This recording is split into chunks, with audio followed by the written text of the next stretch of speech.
Today we're on the campus of Fitchburg State University, home of the Falcons. With school back in session, campus is at a buzz. The Falcons are ready to take the field here again in Week 2. After a rough Week 1 season opener against Cortland, the Falcons showed promise with 2 late scores, and quarterback Brandon Brown showed off his talent and athleticism not just with his arms, but his legs as well. Carrying this late momentum, the Falcons look ahead to today's matchup against Castleton. After an opening season loss to Plymouth State, Castleton is in the hunt for a victory. The Spartans are 0-2 against Fitchburg State since they started playing in 2016. They look to change that today. While the Falcons look to keep the success going in the series, they also are in need of a victory. With conference play close, a victory here is all the momentum the Falcons need to move forward. It's time to buckle up and get ready for the ride. It's time for some college football. It's your Fitchburg State Falcons against the Castleton Spartans here on FATV.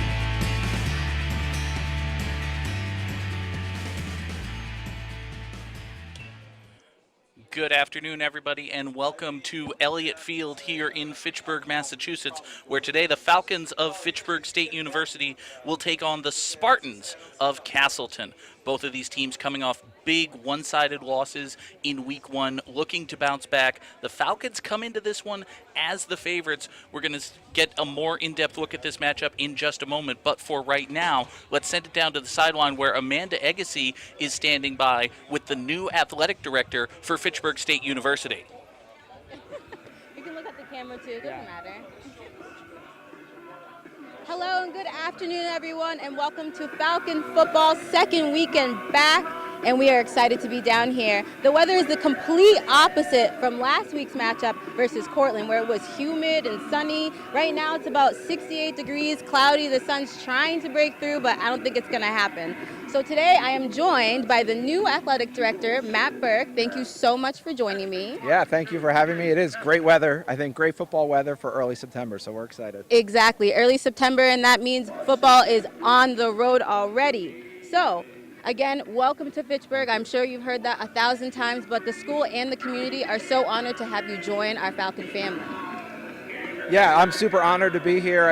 It's amazing. I think the welcome I've gotten from everybody in Fitchburg and at the university has been awesome, so I'm super excited to be here.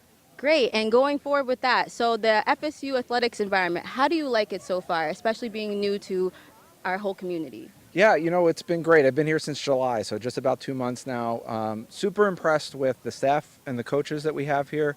And then in the last week, really impressed with our student athletes and trying to get to know them better and trying to just make sure we meet all the goals to have them have the best student athlete experience possible. So far it's been really great. I'm super excited. I think the future is bright for Fitchburg athletics, and I'm just honored to be part of it. Thank you. And now you mentioned the coaching staff. Football has seen a brand new coaching staff filled with a ton of alumni. How do you think that's benefiting the team this season? I love it. It's one of the things as an athletic director I think is always important to bring back alumni because they've been through the experience. They've been successful. They found a way to navigate playing 4 years of a sport and graduating, and I think they provide a lot of really good experience, a lot of mentorship to our current student athletes, and can kind of encourage them for if you have a challenge, either academically or athletically, here's how you can work through it and be successful and really get to that end goal, which is graduating, getting a degree from a great university, and then moving on into life. So it's been great. I love it. I encourage our coaches to hire as many former alums as possible. Great. And so you mentioned going forward that you want the people that graduate from here to really have an end goal and be successful, and that starts with our coaching staff. Going back to the game last weekend, what do you think the coaching staff needs to do in order to come out and beat Castleton? We are undefeated against them, 2-0. So what would you say to a coach today on the field to pass along the message to their athletes? You know what? That's a great question. I will say this. I think we're a really young team. I think we have like 35 or 40 first-year players on the roster, a first-year starting quarterback, and I think anytime it's week 1, it takes a little bit of an adjustment and a little bit of the growth process. So I think you're going to see our team steadily throughout the course of the year get better and better and more adjusted. And I'm really looking forward to this. I think we have a great shot against Castleton today, and it should be a great game. And that's a lot of excitement hearing from Matt Burke. We're so excited to have you here. One more question. Victory dance. If you were to score a touchdown, I ask everybody in my interviews, what would it be? So I'm going to tell you, I have 3 kids, 13, 11, and 6, and they always try to teach me a dance called the floss. I don't know, I don't do it very well, and you're making me stand in front of all this crowd here and demonstrate it. But it's basically something along the lines of shifting your arms out this way and then behind, Okay. and then moving your hips. So I guess that would be it. So a little bit of If that they were movement. here, yeah. If they were here, they'd tell me to do the floss. So they coach you on the And floss. I would have them come down and do the floss for me, There because you I'm not a go. good dancer for sure. I'm a better athletic director than I am a dancer. I hope. Awesome. Yes, definitely. Thank you so much for joining You're us. welcome. Thank you. Back up to you guys. We thank Matt Burke, the new athletic director at Fitchburg State University, so much for not only the interview, but also showing us his dancing skills. We appreciate that very much, and thank you, Amanda Agassi, as well for that. Now, we bring in Dan Bolek, and Dan, let's take a look at the Spartans of Castleton University. 6-4 last year, including a 5-2 record in conference play, but maybe not quite as tough a test as that record would suggest. Yes, for Castleton University, they did play a lot of teams with not the greatest records in the world. 3 teams with 1-9 records that they played last year, and ultimately were unable to beat a team that had more wins than them at season's end. But as we said, 6-4, 5-2, still very solid numbers nonetheless, even if you take those into account. As for last week, their season opener against Plymouth State, they really did struggle against the Panthers, MassCAC champions. 38-0 loss for the Spartans in that one. So both teams coming off not the greatest performances in the world in week 1, but they're both looking to bounce back here in week 2. You see the Spartans there taking the field. They're in the white jerseys with the dark green helmets. The Falcons are in the green and gold today. Green jerseys, gold pants, obviously. And you mentioned Castleton coming off a loss 38-0 last week against Plymouth State. Fitchburg State suffered a similarly one-sided defeat, a 51-14 loss in the season opener against Cortland. Real quick before the national anthem, Dan, what do the Falcons need to do to gain a victory today?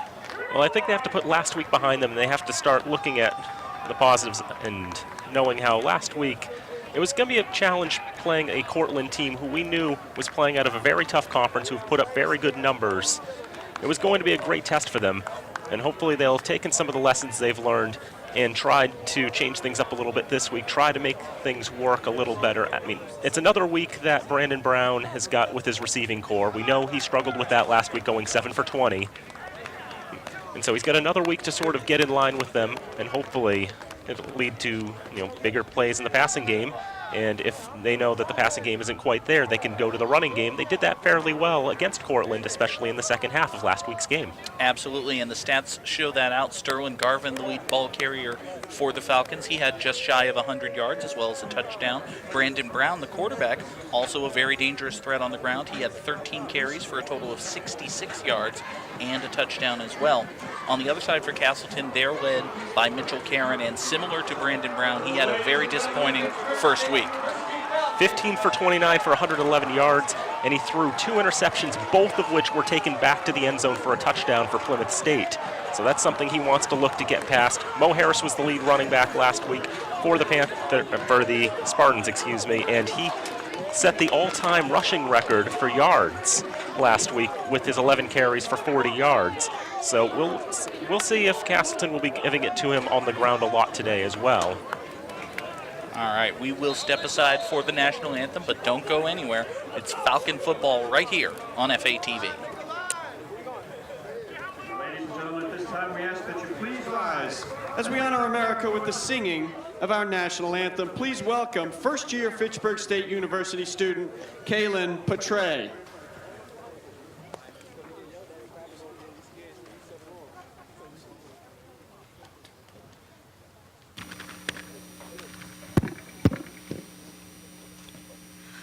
Oh, say, can you see by the dawn's early light what so proudly we held at the twilight's last gleaming, whose broad stripes and bright stars through the perilous fight o'er the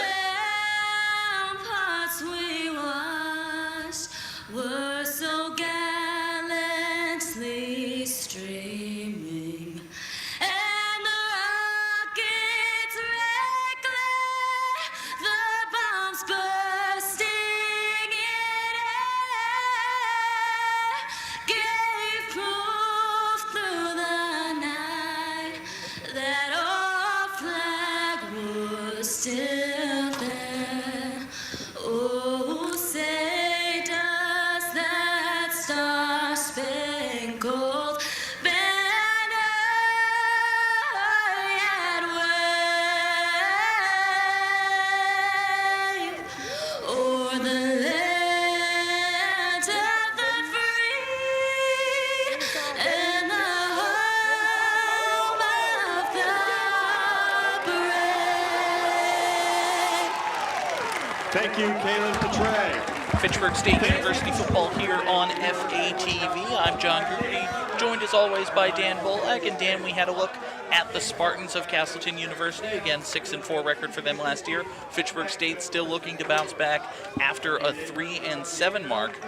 And it was a disappointing first game for Jim McGuire in his first game as Falcons head coach. It was definitely a challenge, but again, they were playing, it was probably one of the final bosses, if you will. You're opening with the final boss, and how well is that going to go for you when you don't have the experience to go up against a team like Cortland, who is very strong. But Cortland plays in a tough conference, puts up good numbers. It's going to be interesting to see how Cortland plays against Framingham today as well. That's going to give us a little more insight on what to expect out of the Falcons this year, and especially how they do against a Castleton team who struggled immensely against one of the best in the MASCAC in Plymouth last week. For the Falcons, again, their offense will be led by Brandon Brown. What did you see out of the freshman quarterback that he can work on coming into this second game? Well, he definitely did seem a little nervous on the field.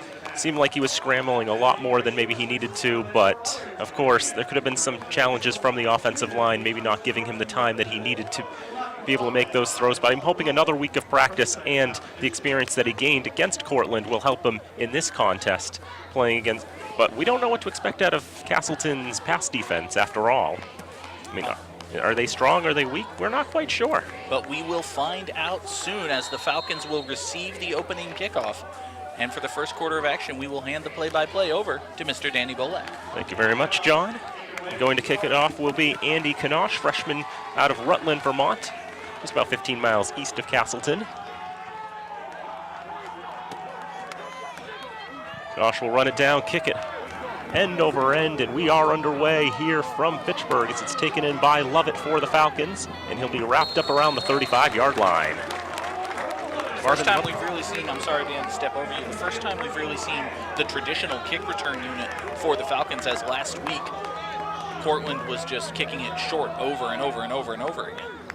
Yeah, I don't believe Cortland had their main kicker at their disposal for kickoffs last week, so they're just making do with what they could. And so that meant short kickoffs.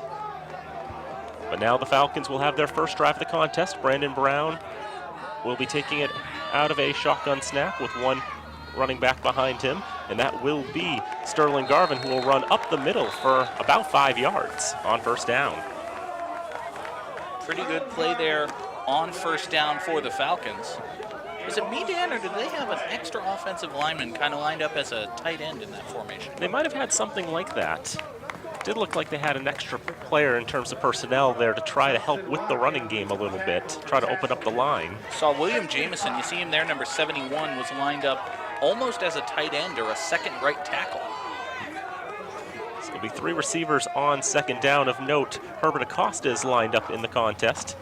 He'll be making his season debut today. He did not play in the Cortland game due to injury, and on second down, it's another run up to the right side, this time not nearly as successful for Sterling Garvin. He's only going to get about 2 yards on this one. And again on that play, the Falcons did go with the 6 offensive linemen. Now you see Connor Nemerwitz heads to the sideline, as well as Sterling Garvin taking his leave as well. Looks like he might require a little bit of medical attention. And that's the starting center that comes off as well, so you've got to change personnel there. And suddenly Connor Briggs is playing center. On third down, Brown will go to pass, throws to the left side, and that ball is caught. It's going to be a first down for Fitchburg. And it's Herbert Acosta who's got that one. Already on this first drive of the game, Dan, you see the Falcons working in new parts of the offense that we didn't really see last week. Last week, when the Falcons were in the passing game, it was a lot of deep drops and rollouts. This time it was basically get the snap and throw the ball immediately. And on that one, he was throwing to Herbert Acosta, and that's one of the other things we just pointed out. Acosta was not in the lineup last week, and he's the most experienced receiver of all for the Falcons, the 5'4" senior from Los Angeles, California. So first down, and Brown immediately scrambling, immediately under pressure, and this is going to be a sack for the Spartans. And the man responsible is Chris Rice, sophomore from Bethel, Connecticut. Chris Rice was untouched. He got into the backfield immediately. Brown had no time whatsoever. It's a loss of about 8 yards. There was not much of a chance for Brown to really be able to do anything. You have to scramble immediately. You've got that mismatch in coverage, and you've got someone like Rice just storming through the line. He's a big guy too, 6'5", 225. So second and long. 3 receiver set again for the Falcons. They're going to go with the handoff. Jaquay Solomon's going to run around, get to the left side. He's going to get to just past midfield. Back to what was the line of scrimmage on first down. So he gets back the yards that were lost on the sack, but it'll bring up third down.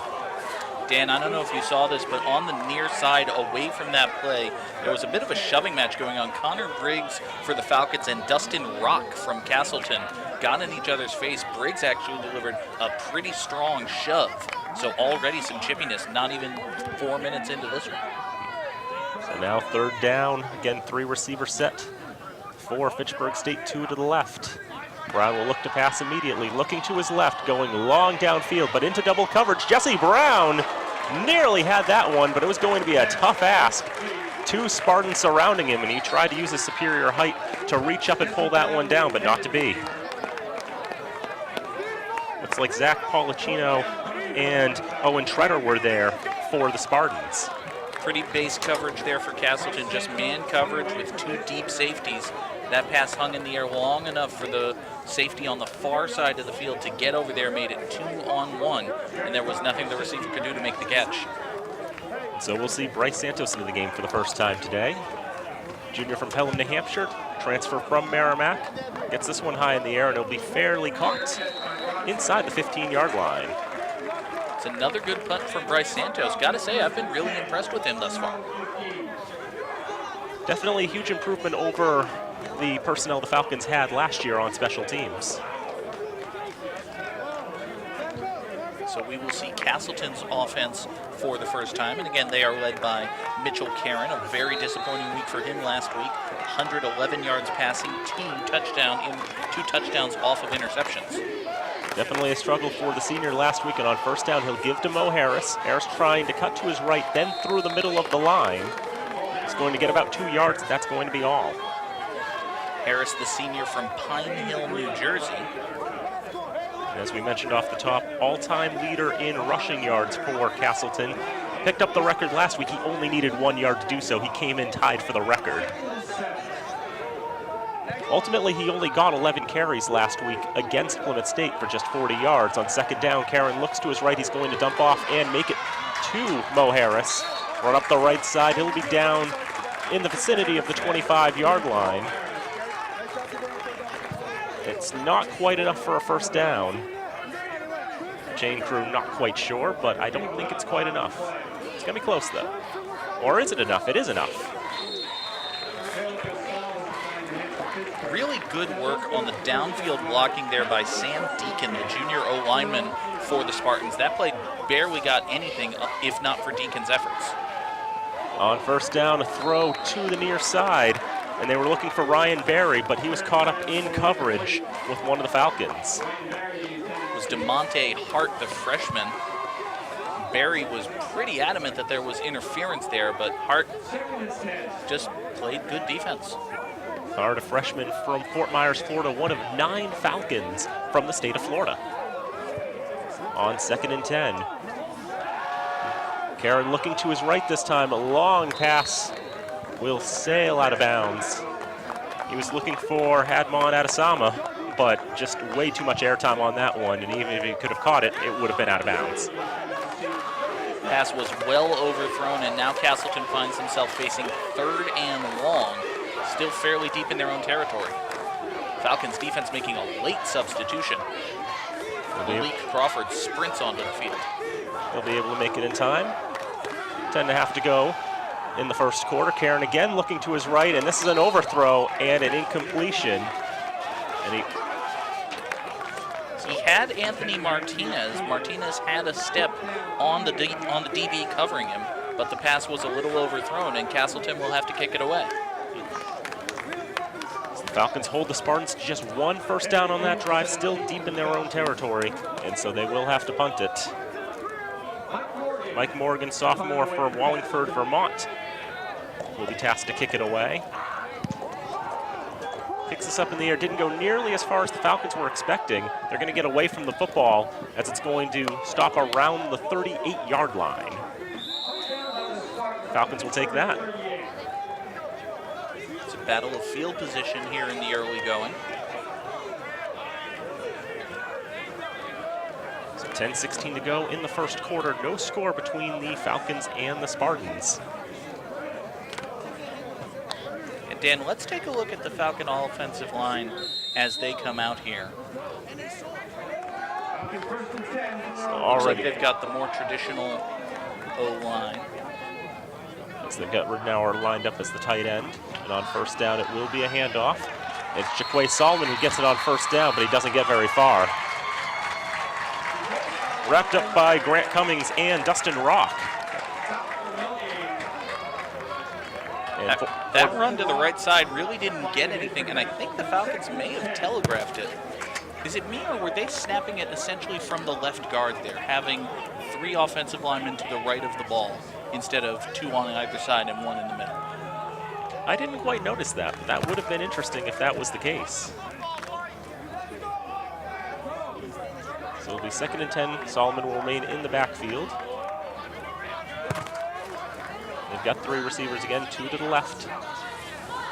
There'll be play action. Brown will roll out to his left, but he's going to try to duck out of a sack here. He gets a pass off it, and it is complete. For a gain of a couple of yards, Drew Ridnour able to make that one. As Brandon Brown able to escape the sack. Ridnour, the safety valve on that play. He was calling for the ball for a few seconds before Brown finally got rid of it. Turns the sack into a gain of 6 yards. Brandon Brown's heading to the sideline. Connor Fitzsimons is coming in now.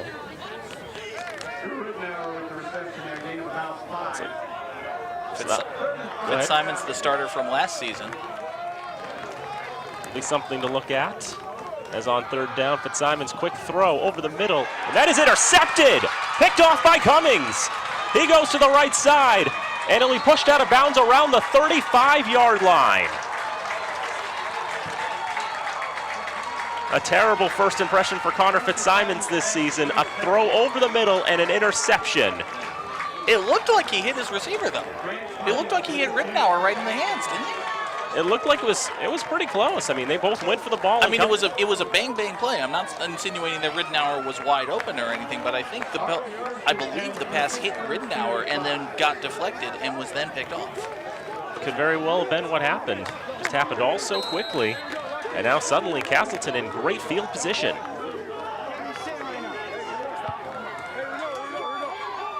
Spartans with 2 in the backfield. They go to Harris, but the play is dead. A flag is thrown. Looks like they're going to get a false start against the Spartans. So that'll back them up a little bit, but still a big swing in momentum after the interception. Now it all changes so quickly. Fitzsimons getting the starting job late in the season after Nelson Valerio went down with injury. And lost the starting job to Brandon Brown this year, but he comes into the game for Brown, and then that happens. Dreadful luck on the first throw. Karen on first down, being pursued by Watford. Throws to the right side, incomplete, and out of the hands of Adesama. Adnan Adesama is beside himself. Really thought he should have brought that one in. The senior wideout from South Burlington, Vermont. He was pretty sure he should have had that one, but he just wasn't able to haul it in.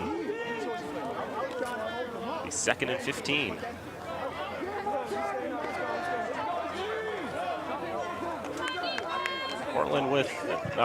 Castleton, a lot in the backfield. They fake the end around. They go to Harris on the right side.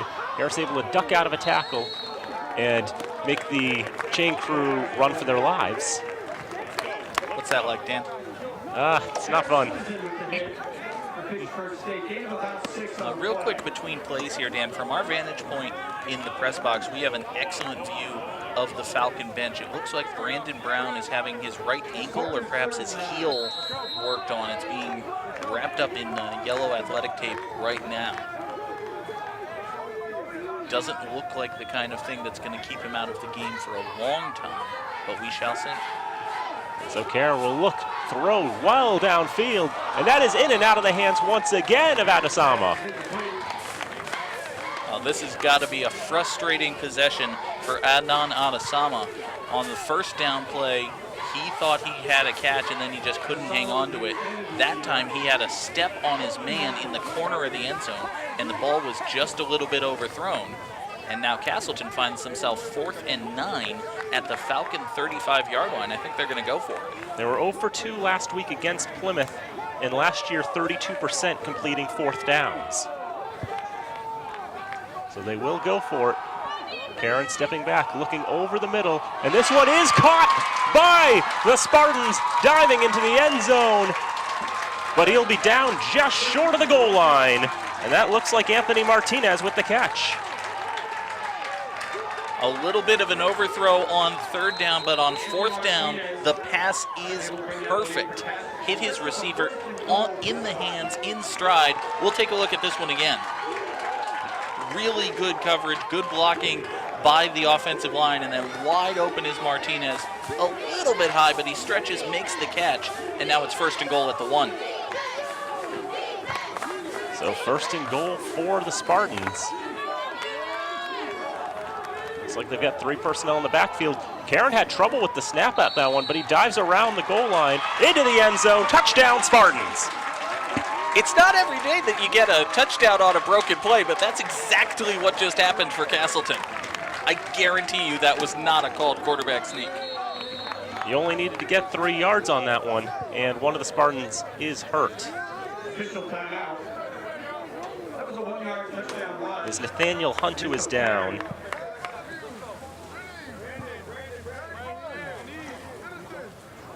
Fans, the concession stand is open on the upper concourse. Today's the women's lacrosse game. 7:20 to go in the first quarter, 6-0 Castleton. They've got a variety of food. They've got pizza, hot dogs. You saw him there, cheeseburger, chips and candy, and a variety Nathaniel of cold Hunt drinks. Ask them about for the Falcon Spartans. Special. $5 gets you Came up favoring his food, some leg drink, and a bag of chips. after And the a hat touchdown trick. sneak. For $10, you get even more food. A little bit But more again, drink, Dan, looking at and a that bag play of while chips. we have a Again, the moment women's here, lacrosse team running the quarterback for Castleton, Mitchell Karen, fumbled the snap a little bit. Just looked for a second as though he was going to lose the football. And by that time, by the time he recovered, the play was busted. He was able to recover and move off to his left, found a bit of an opening, and got into the end zone. I should also point out Hunt is the starting center for the Spartans. I wonder if maybe the injury that he has sustained or suffered had something to do with the botched snap. Could certainly be the case. See, there he is being helped off the field. And we'll keep an eye on that, see if he can get back into this one. We'll provide you with any updates we have. And so Castleton scores for the first time this year, and Kanosh will attempt his first career extra point attempt. I said attempt twice, it was redundant, but nonetheless, Kanosh will have it blocked. It's turning into a bit of a scramble there. Let's see how they'll score that. It's going to be no conversion. So the first attempt for Kanosh blocked, and it'll remain 6-0 Spartans. But still, Dan, if you're a Castleton fan, you have to be happy that the offense was able to convert with the short field. They got the break from the interception. They were not stymied by the false start. They had the long completion on 4th and 9 from the maroon zone there, and then the 1-yard touchdown run gives them a 6-point lead about halfway through this first quarter. A lot of positives to take out of that drive for Castleton. And as we mentioned, first time they found pay dirt this season as they were shut out by Plymouth State. And by the way, for you folks watching at home in Fitchburg on Comcast or Verizon, first of all, thank you very much. And secondly, if you should happen to know anybody in, say, Castleton, Vermont, or Castleton, New York, or Castleton, Colorado, or anywhere, doesn't even have to be a town called Castleton, and they want to watch this game, you can send them over to fatv.org, and they will be able to watch this game live anywhere in the world. And for all our Castleton folks and Division III football folks tuning in, watching on fatv.org, we thank you for tuning in, and we hope you're enjoying the broadcast. Kanosh will kick it off. It'll be taken in once again by Lovett. He'll run to the left side this time, trying to find an opening on the far sideline.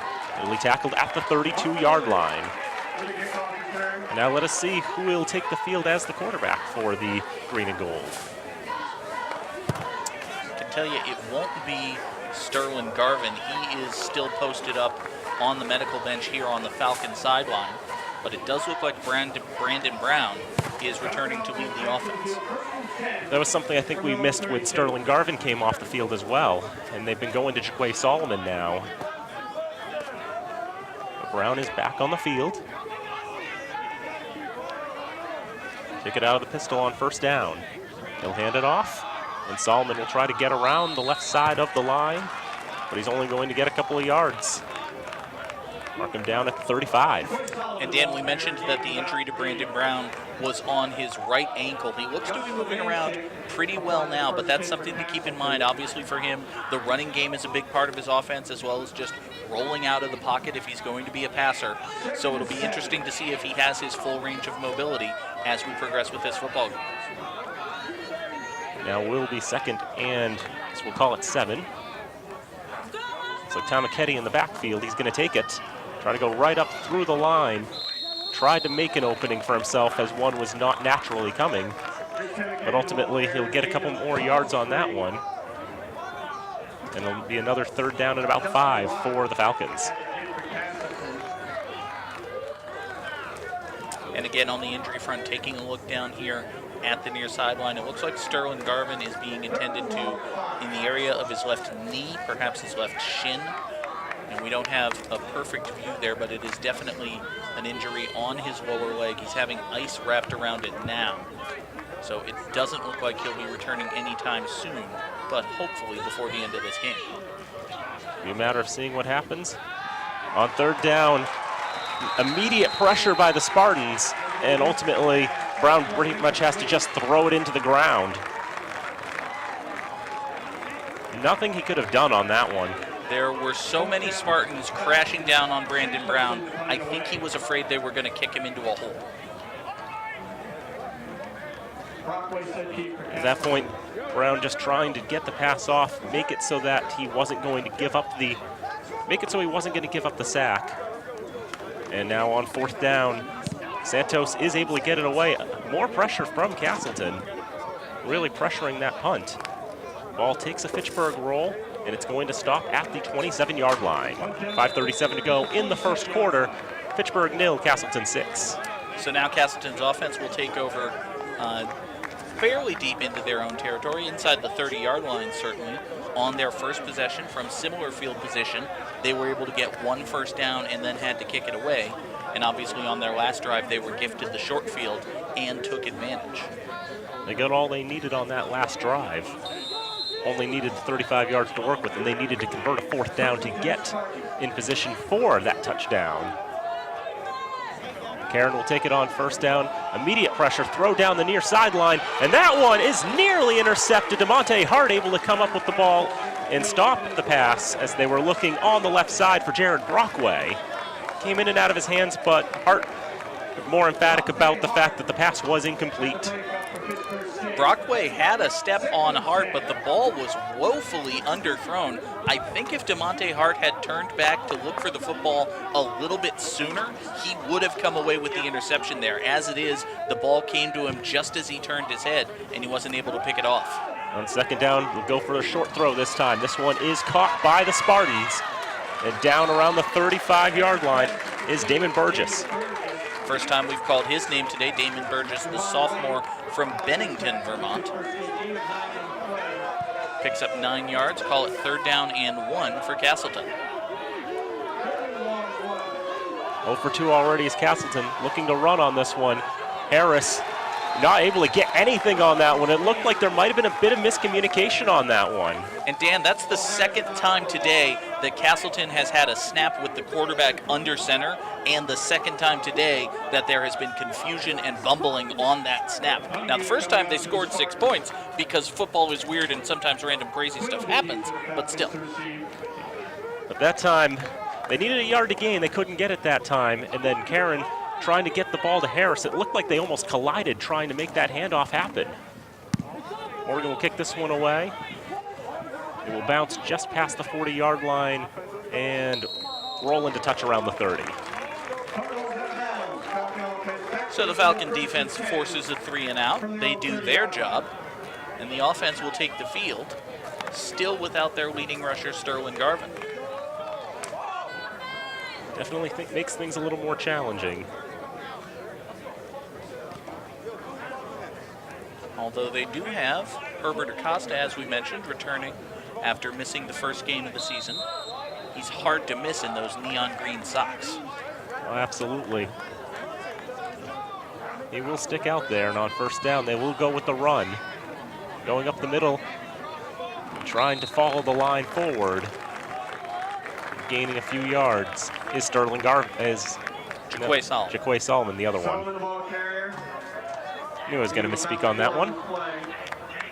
Sometimes you just can't stop yourself. I'm familiar with the feeling. So a 4-yard gain on first down. We tick under 4 to go. You see the Castleton head coach, Tony Volpone. He's in his 5th season as head coach of the Spartans. Graduate of Nichols College, class of 1999. Nichols down in Dudley. 2nd and 6. We have pitch handoff to Solomon. Just running up the middle, and this time the holes, the pathways, they are created. And he's down at the 41-yard line, and that'll be a first down. And that play looked like it wasn't going to get anything, but Jaquay Solomon found a hole that was about 1.5 inches wider than Jaquay Solomon, and he ran right through it. Good work by the Falcons line to create that opening. And now a first down. And from the 42. This time they'll go to the left. Solomon ducks out of a tackle, not able to duck out of those tackles. The ball comes loose at the very end. They're going to say he was down. Seemed like they were a little late in signaling that, but nonetheless, he was down when the ball came out. I believe it was Spencer Kozlak, 57 for the Spartans, who came up from behind Solomon and tripped him up there. There was another Spartan lurking nearby, too. There was no way that Solomon was going to be able to get positive yardage on that one with all of the Spartans that he had to dodge. So now it will be 2nd and 12.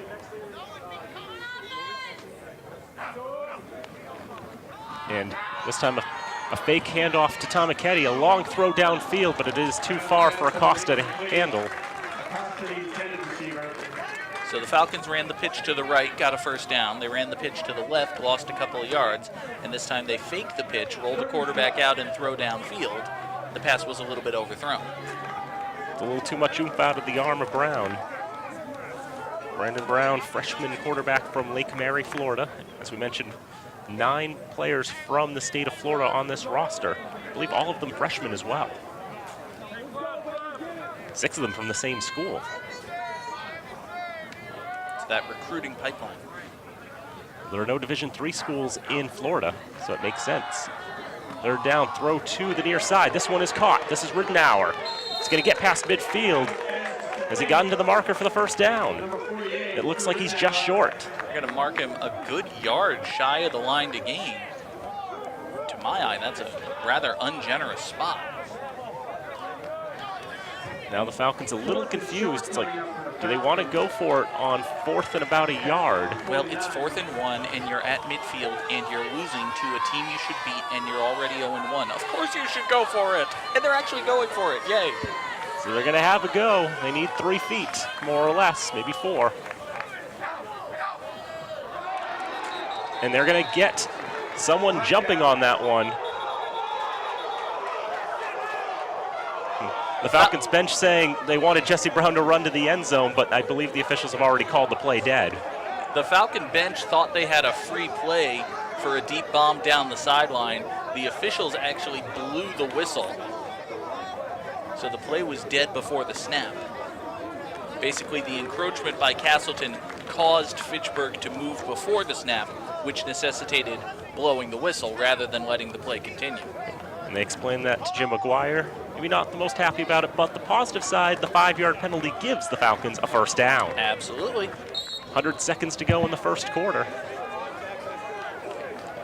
So the Falcons don't have to worry about converting on 4th down. Castleton does it for them. Line of scrimmage will be the Spartan 44.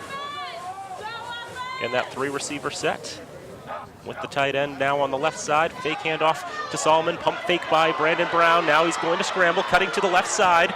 He's still going, Brandon Brown still going. He's at the 20, 15-yard line, and he's pushed out of bounds there. There is a flag on the play somewhere in that. We'll see how many of these yards will count. I think they're all going to count, and then they're going to get about 7.5 more because the flag is thrown right as Brown goes out of bounds. Now take a look here. This is a pump and go. He's got Jesse Brown, but he's not quite satisfied with it yet, doesn't have time to throw. So Brown creates. He's got plenty of grass in front of him. Right there, you see, might be a block in the back, but as he's going out of bounds, no, I don't think it's there. So we'll have to see what the foul is. But it's a good improvisational play by Brandon Brown and a big gainer for the Falcons. So we missed the penalty, but they're marking the ball at the 25-yard line. So I think they might have gotten maybe a block in the back, maybe a hold, something like that. It is a hold being indicated up here in the press box. But fortunately for the Falcons, the hold happens at the very end of the play, so they only lose 10, but they still get the first down, and still 10 to go. And Solomon this time bursting through the middle, going to the end zone. Touchdown, Falcons! Jaquay Solomon was untouched. Incredible blocking by the Falcon offensive line. They caught the Spartans on the back foot and marched right through them, and now they have a chance to take the lead for the first time this season. Let's have a look at the replay there. He's going straight through, the path is created, and he just holds down the burst button and goes right to the end zone. Santos, to attempt the extra point, made both of them last week. But Simons with the hold. And this one's blocked as well. Castleton will look to pick it up. And they'll be tackled around the 30-yard line, not going to let him bring it back for 2. And so both teams now with blocked extra point attempts, and with 39 seconds to go in the first quarter, we are level at 6. Nothing is for granted. Take nothing for granted.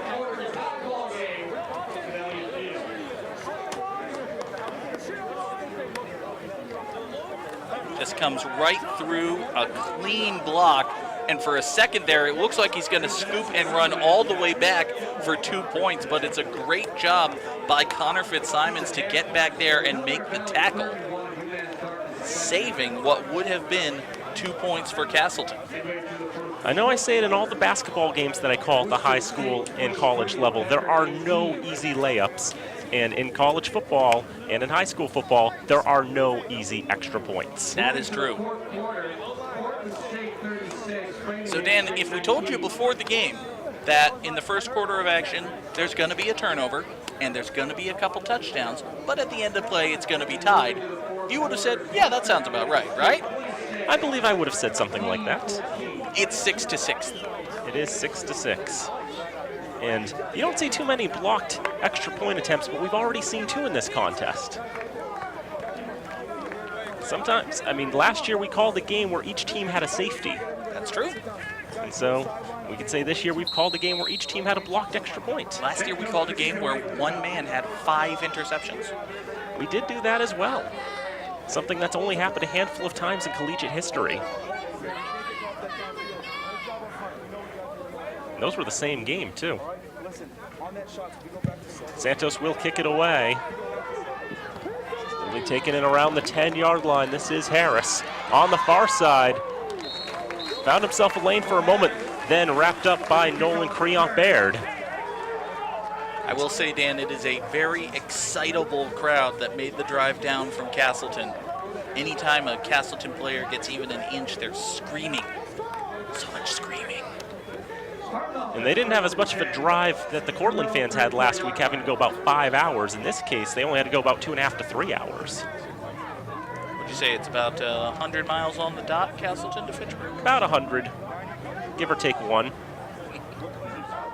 First and 10 for the Spartans They'll fake the handoff on the end around, go to the right, and Karen is going to get about 2 feet. I think maybe the touchdown run convinced Mitch Karen that he's a mobile quarterback now, and, well, he's welcome to think that. Last week he ran 9 times for 6 yards. That includes 1 sack for 5 yards. I think Castleton wants to get off one more play before the end of the quarter here.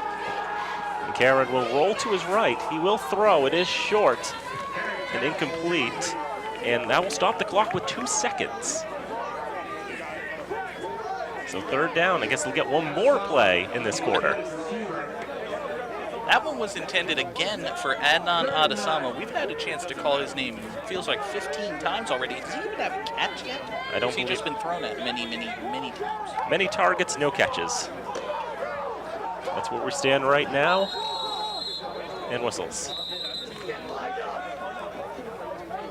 So let's see, what have we? We have a timeout called by the Falcons.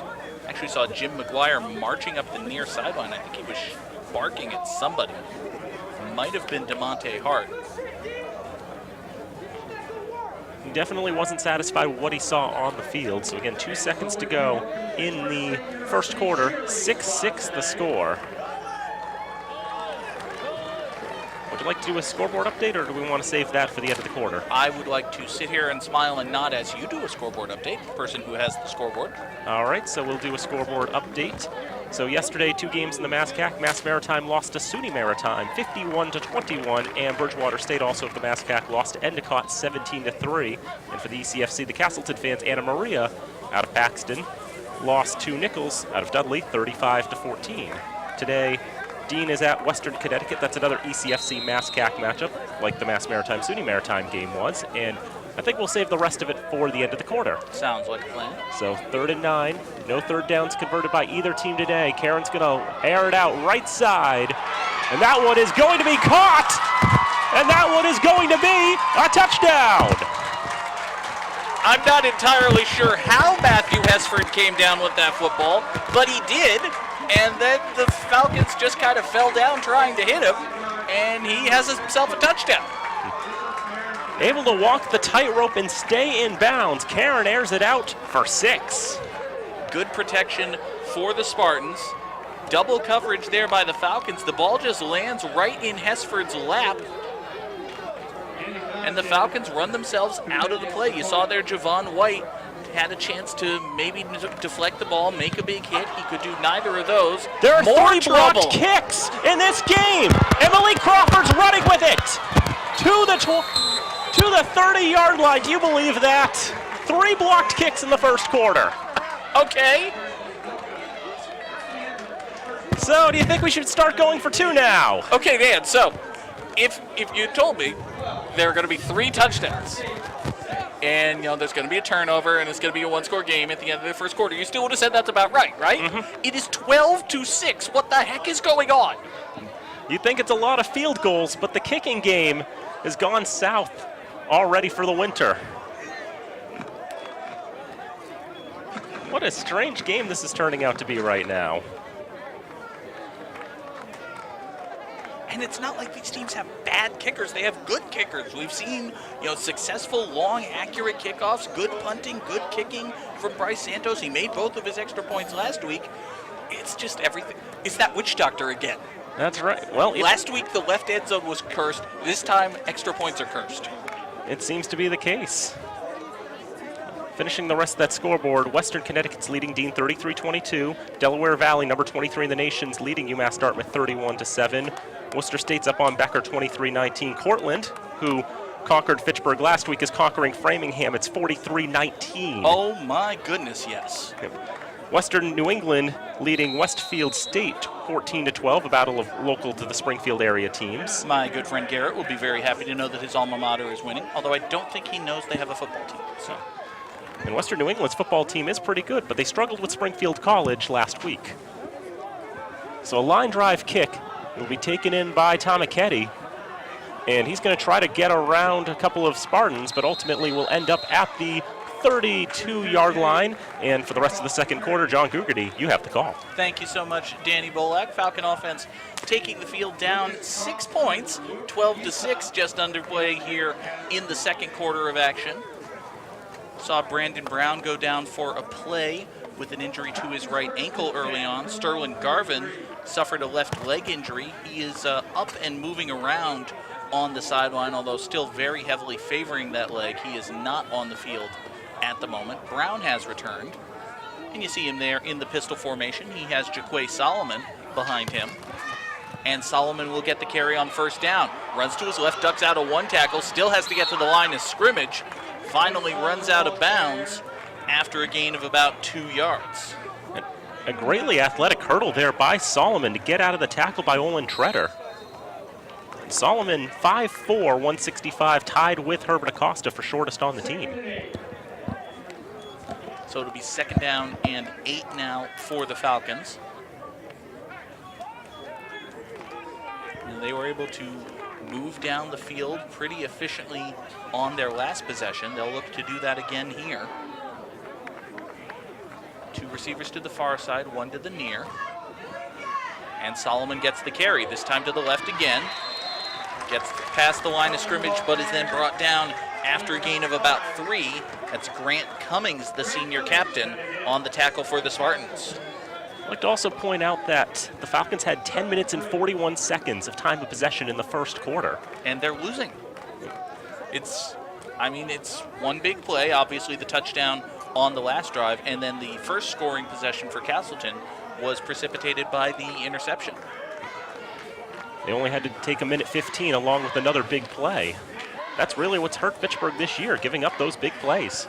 So now third down and 3, Spartans showing blitz, here they come. Falcons run right into it, and would you believe it, that does not work. Chris Tamaketti gets maybe a yard, but he is well short of the line to gain, and the Falcons will punt it away. Trying to run on third down, but the Spartans going with the blitz. They had the run mapped out well enough, and the Falcons weren't able to overcome that. So Bryce Santos on to kick it away for the Falcons. Looks like Jared Brockway set back deep to return for Castleton.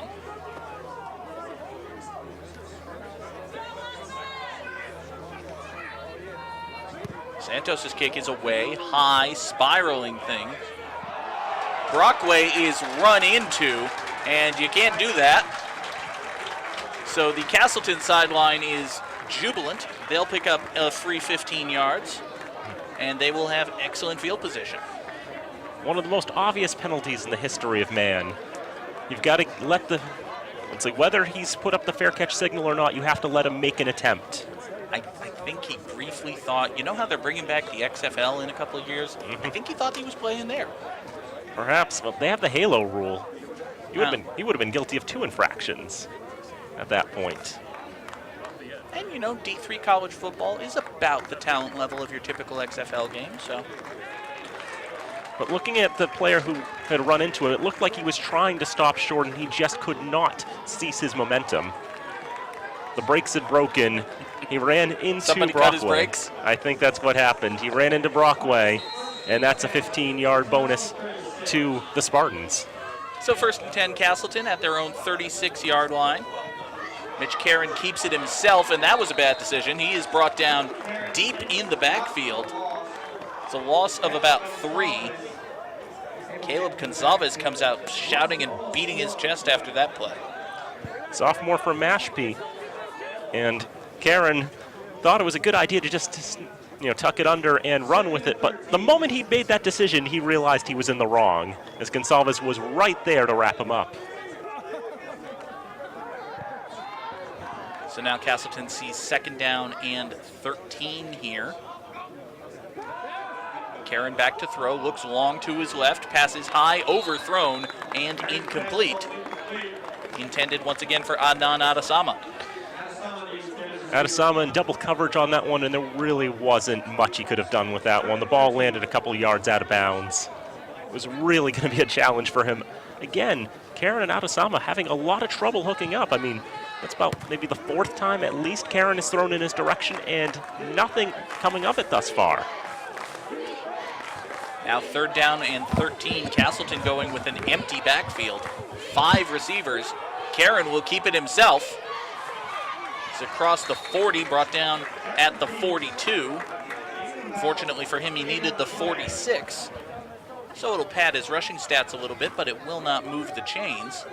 And Castleton will send out the punting unit.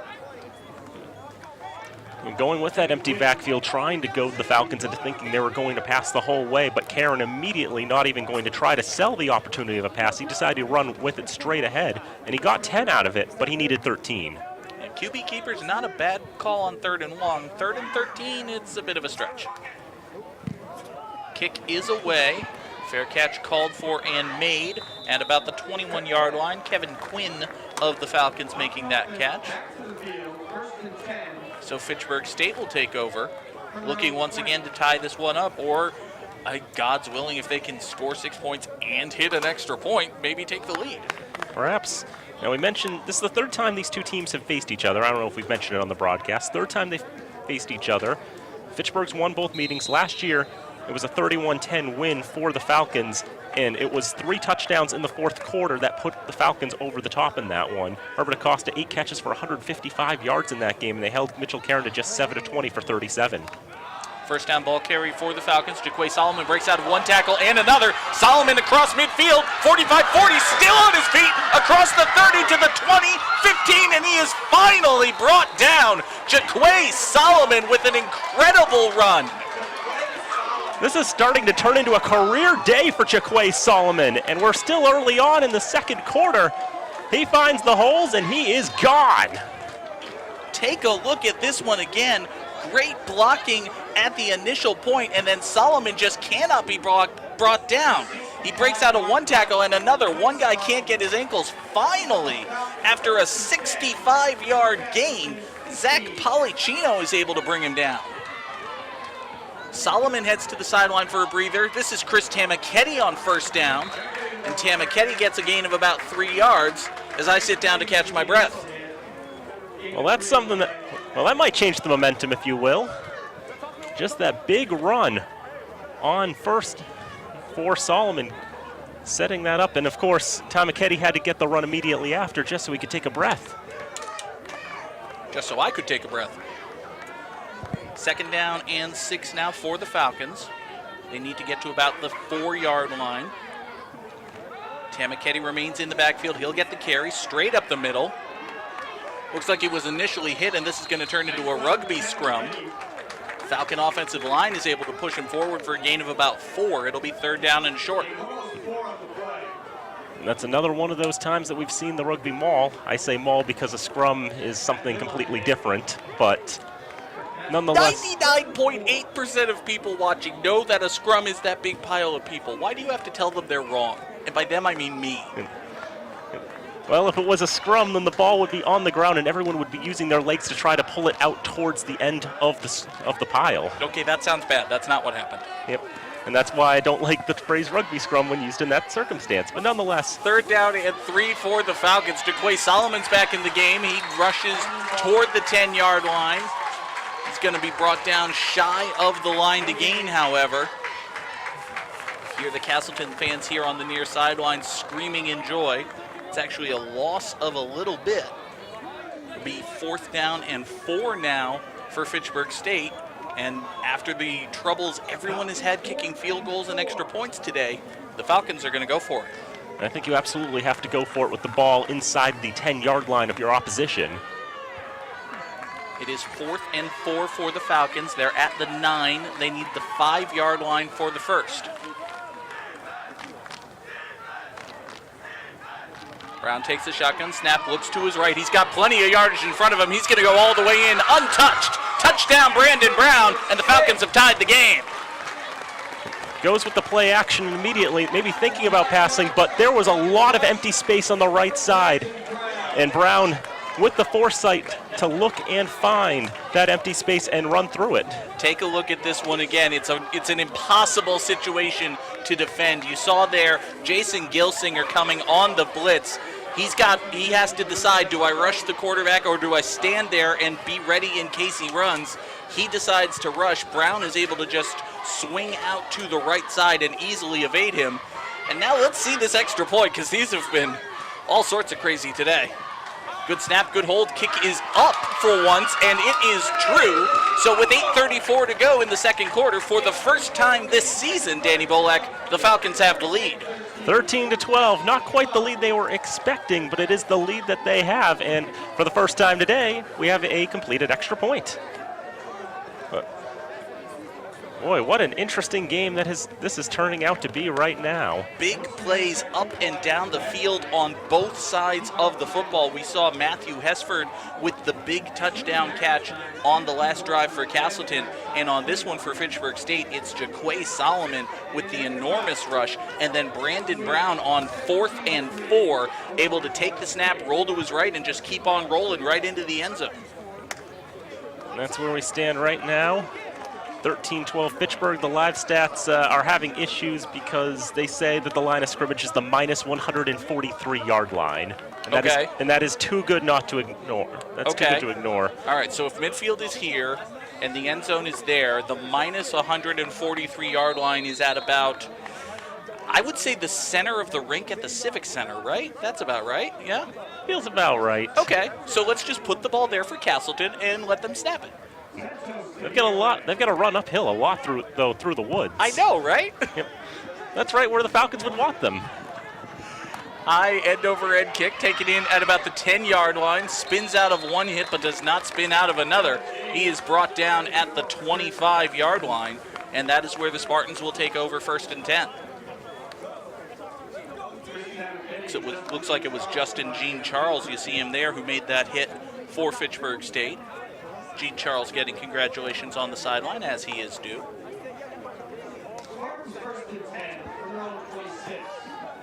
So 1st and 10, Castleton at their own 26-yard line.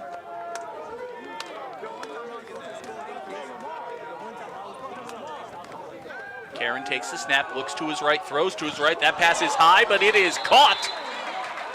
Brought down by Damon Burgess. See Burgess shouting down at a Falcon who's a little slow to get up.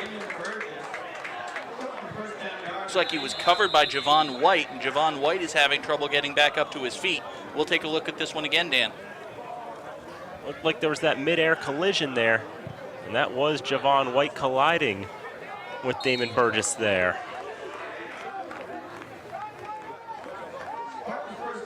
White slow to get up. He's up here on the near sideline. He is on his feet, although he is being assisted in doing so. 1st and 10, Spartans at their own 41. This quick pass to the left is complete. It's a nice little screen. Gets one block, doesn't get a second. It was Brockway with the reception.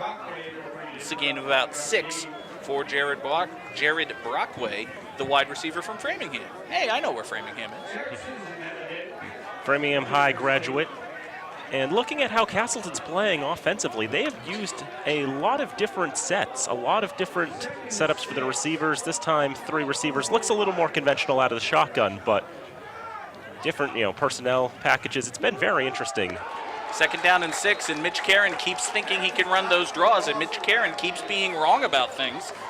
He's brought down after a loss of a couple. Well, when you run for a touchdown in a game, you think you can run the ball. Kyrie Watford was the man who brought him down. Speaking of Framingham, I almost drove through Framingham today. I would advise against missing exits on the Pike, because I went like 30 miles out of my way this morning. It stunk. That'll hit you in the wallet as well. Yeah. Wound up driving through downtown Bolton. I had forgotten how much I hate downtown Bolton. With their rotaries and stuff. No, they're going 15 miles an hour because they're paranoid about speeding tickets. I must be thinking of another nearby community. But anyway, 7:24 to go in the second quarter, 13-12 Fitchburg. We haven't talked about Castleton's rival today, have we? We have not. Yep. Their rival is Norwich University out of Northfield, Vermont. Okay. And next week, Castleton will be playing Norwich for the Maple Sap Bucket. All right. Dan, please tell me, because I'm sure you know, what is the history of the Maple Sap Bucket? Well, they've been meeting now for about a decade. This will be the 10th meeting next week. And if Castleton wins that one, they will tie the all-time series at 5 wins apiece. Okay, so you're telling me that in like 2007, these teams got together and said, hey, let's have a rivalry game and call it the Maple Sap Bucket. They also started that rivalry, too, because, you know, Castleton started their football program for the 2009 season. Okay. And so they've been playing every year. And what says Vermont more than Maple I Sap? suppose you have a point. 3rd down and 7 for the Spartans. They need to get to the 48 of the Falcons. Karen back to pass with time, throws long over the middle. Wide open is Brockway. He cuts it back across the middle to the 10-5, and Jared Brockway is brought down after a gain of about 56 yards. I could hear on the throw frantic yelling from the box to our left, which is the Falcons coach's box. They knew this was going to be disastrous, and you could see it. And Brockway wide open. You saw it clear as day right there. Jared Brockway had 5 yards of space on either side. Back to live action now. Castleton tries to hurry the pace of play, catch the Falcons on the back foot. Harris gets the carry, plunges straight through the line for a gain of about 3. It'll be 2nd down and goal now from the Falcon 4-yard line. Up and down the field this second quarter of action has been. Big plays on both sides of the ball for both teams. It's been quite the exciting first half. Maybe not so much for the defensive coordinators of each team. 2nd down and goal now for Castleton. They're going to say they're at about the 5-yard line. Direct snap to Harris. We've seen the Patriots run that play a few times. Harris gains maybe a yard. Saw that play most recently. I think it was a 2-point conversion in the Falcons Super Bowl. That's right, isn't it? Perhaps. The direct snap to James White, yeah. So 3rd down and goal now for Castleton. They're at about the 4-yard line. 2 receivers to the right side, 1 to the left. They do have a tight end as well. And again, it's Harris with the direct snap, this time a little more successful. He runs to the left and plunges across the line. Touchdown, Spartans. That time, instead of running up the middle and trying to create an opening, Harris finds the opening that's on the left flank, runs straight to it, and is able to get the touchdown this time. Have a look at it again. It's just a well-designed play and good blocking by the left tackle, the left guard. Harris was basically untouched until he hit the line, and then he just had to get the ball across. And with the struggles for Castleton, the extra points, and to go up 7 and make the scoreline a little more conventional, they're going to go for 2 this time, but they're going to call timeout first. They're going to think about going for 2 and ultimately call timeout, and then probably still go for 2 because it's probably the right thing to do. Perhaps 5:38 to go, second quarter now, 18-13 Castleton. Castleton, out of 7 teams in the ECFC, picked to come 3rd this year in the coaches poll, and as we know from last week, the Falcons picked to win the wooden spoon, so they're looking to defy expectations. I mean, win is such a generous term when you're talking about be the worst team. That would be the case, but, you know, I've been using the phrase, you know, winning the wooden spoon for a long time because, you know, I hear that's a term they use in the UK, and I like that term, so I'd like to use it. And also of note, too, Castleton's got a former Falcon coach on their sidelines, Greg McGoldrick, who's their running backs coach. Last year, he was an assistant for Fitchburg State. He's a spy. But also, it has been a beautiful day out today, hasn't it? It really has been quite the contrast from last week's game. Amanda mentioned that in her interview with the athletic director just before the game. You know, last week it was hot, it was muggy. Today it's very nice. It's a little overcast, which makes it less than ideal to be out, although as a TV guy, I will say this is perfect TV weather. And although there are clouds in the sky, from what I've been told, there is very little, if any, water at all, really. Well, more I should say very little water. Precipitation odds, very low. Castleton decides once again that they will go for 2. Trips receivers to the left side. Harris gets the carry. He's going to hand it to a receiver who will throw wide open. My goodness, he was open. Ultimately, it is Zachary Licata, the freshman tight end, who makes the reception on the 2-point conversion.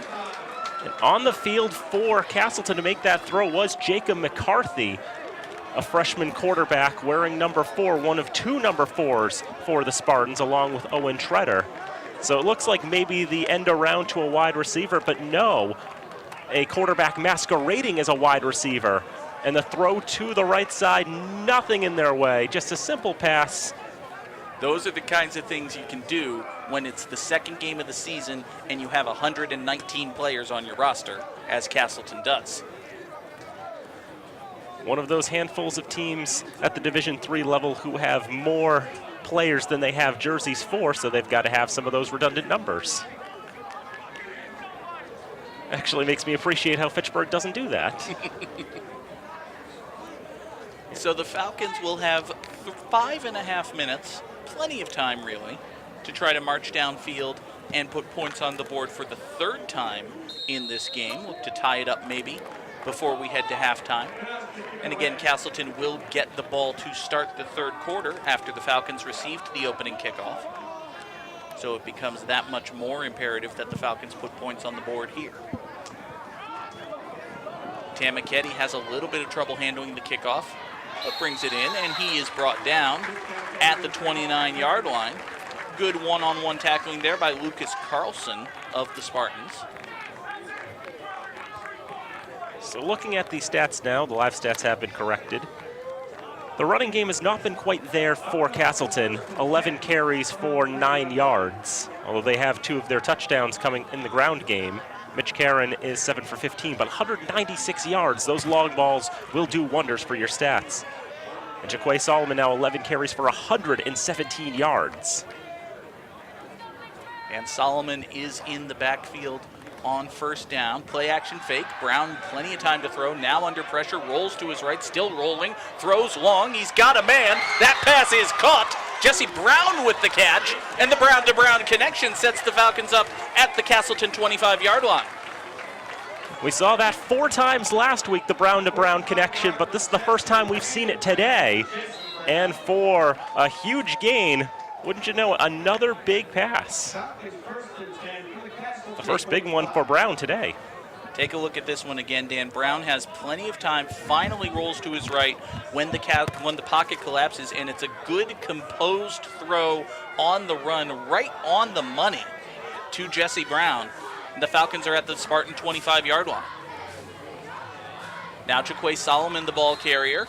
Not much doing there, maybe 2 or 3 yards. And if you're just joining us, Jaquay Solomon has been the primary ball carrier for the Falcons today. Sterling Garvin suffering a left leg injury early on in the first quarter. He is still on the near sideline, but he is sitting down right now. Doesn't look like he's going to be a factor, at least right now. We'll try to get you an update on him maybe during the halftime.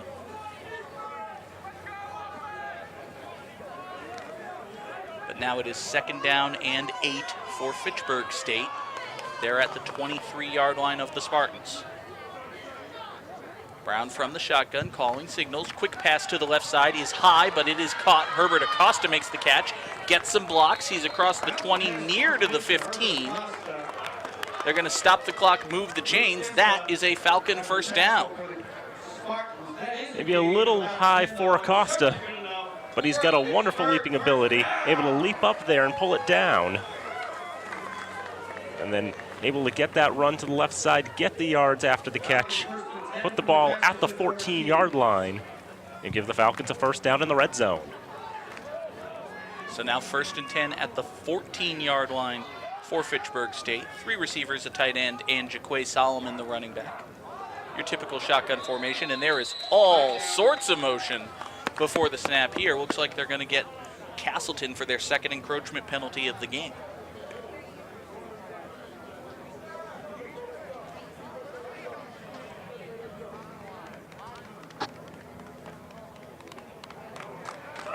And that is the call.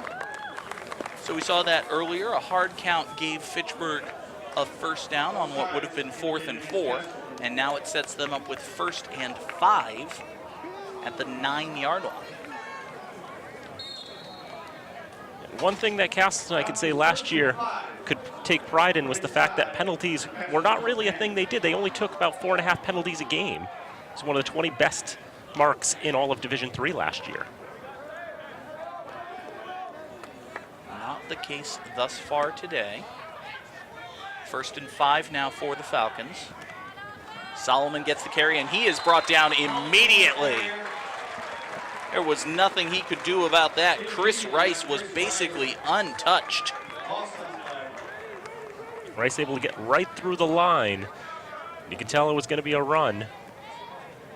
I note now that Connor Neberwitz is coming onto the field here. And Neberwitz, we saw him come off with an injury in the first quarter, so it's good to see he's fit to play again. It's a loss of 2 on the busted run. It'll be now 2nd down and 7 for Fitchburg State. Falcons using that 6 offensive lineman formation we saw earlier. It's a run to the left side. Jaquay Solomon's got plenty of ball carrying. Good blocking in front of him. He's across the 5 down to about the 3-yard line. That'll be good enough for a Fitchburg 1st down.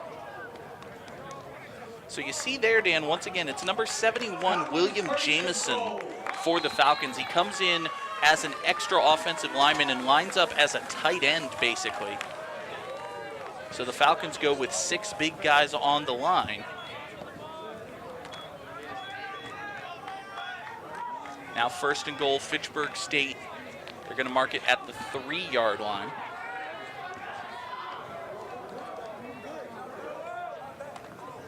And it's Solomon, the ball carrier, straight up the middle. Basically tried to leap across the goal line. Hit a whole bunch of Spartans, though. And it looks like there is another Falcon injury. Looks like the injury for the Falcons is to Connor Briggs.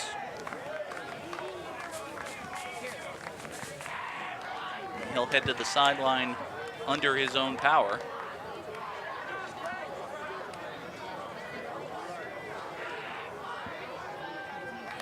Can't tell exactly what it is, but he's definitely in a good amount of pain, and it looks like Fitchburg State's going to call a timeout as well. So the Falcons use their 2nd timeout of the half. 1:42 to play here. Fitchburg State trailing 20-13. Dan, it gives us a chance to catch our breath after what has been a hectic 2nd quarter of action. It seems like almost every drive has had some really large play on it, including this one, which had the 45-yard pass from Brandon Brown to Jesse Brown. And that was the first play of the possession, too. It's been a crazy game in terms of time of possession as well. Fitchburg's out carrying the ball in terms of control, however you want to put that. Out-controlling. Out-controlling is what we'll say. There you go. By about a 2-1 margin.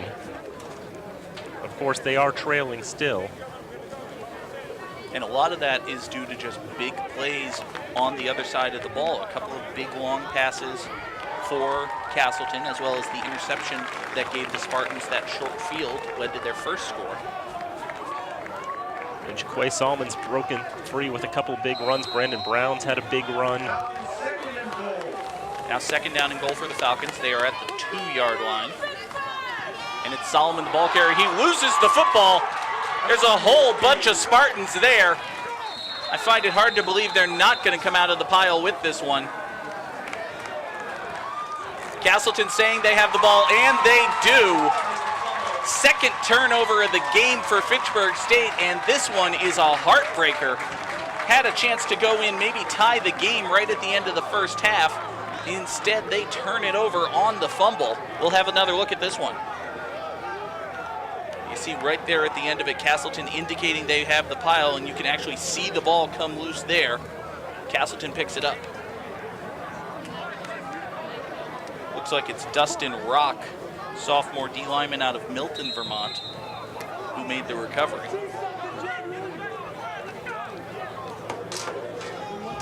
It's 94 seconds to go.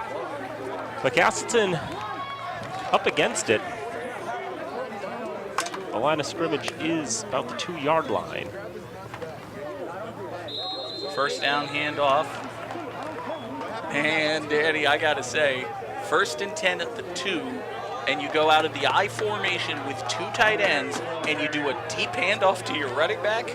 And you lose a yard? That's asking for something. That ball's about as far back as it can go. Castleton has had trouble with the quarterback under center earlier today. They had on their initial touchdown, it was the result of a fumbled snap. They also had trouble earlier on a goal line play, now stacked up against their own goal line. They are gonna have to snap this ball at least once, probably twice more before the end of the half. So Castleton ran down the play clock as far as they could, and now will use their final timeout.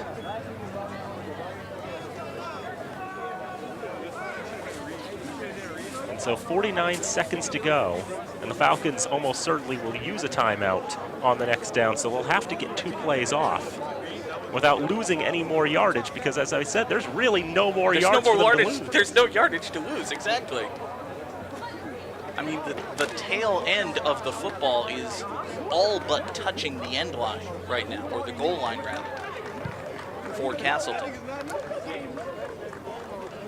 It is still a heartbreaking turnover at that point, just for the fact that it's now the 3rd time this season that the Falcons have turned the ball over inside the 10.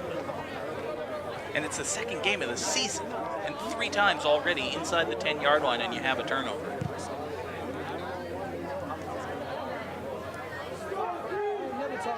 So now for the Spartans, I mean, what do you do? I mean, it's got to be like a quarterback keeper or something, right? You can't do another deep handoff, can you? Well, they're going to take it from under center. And that's basically what they do. They just have the quarterback take the ball and run forward as far as he can. Try to get something. Gains a couple of yards. There's about a 2-second difference between the play clock and the game clock. Castleton will have to snap the ball once more. It looks like Fitchburg isn't going to maximize time left, and they only have the 1 timeout. So it's not like they were going to get the ball back. Looks like they gave him enough room, though, to knee it, though. He actually did get about 3 yards all told. Now on 3rd down, again, just the same thing, making sure the snap is good, the exchange is good, you don't lose the football. And that's a successful end of the half for Castleton. As these teams head to the locker room, Dan, Fitchburg State finds themselves losing this one by a score of 20-13, when really on paper, they should be tied or even ahead, wouldn't you say? I would say so. I mean, they've done much better at controlling the ball. They've had a lot of great plays, a lot of great possessions, but they've turned the ball over twice. The first turnover led right to a touchdown for Castleton. The second turnover basically kills a drive for Fitchburg that they were right on the cusp of equalizing, but not to be. It's a difficult, frustrating first half for Fitchburg State, but plenty of hope and obviously plenty of time left. If you're in Fitchburg, we absolutely encourage you, come on down to Elliott Field for the second half of action. If you're joining us on fatv.org, stick around. We're going to step aside for the halftime break, but we will be back in about 20 minutes' time with the second half of action. It's Fitchburg State University football right here on FATV. Fitchburg State University football is live here at Elliott Field on FATV. The Falcons trailing Castleton in this one by a score of 20-13. I'm John Gugerty, joined as always by Dan Bolak. But before we bring Danny in, we're going to send it down to our sideline correspondent, Amanda Agassi, who is standing by with the singer of today's national anthem. Amanda? Yes, I am joined by Kaylin Patray. She killed it singing the national anthem. Thank you for joining me. Of course. So I just want to know, is this your first college crowd that you've sang in front of?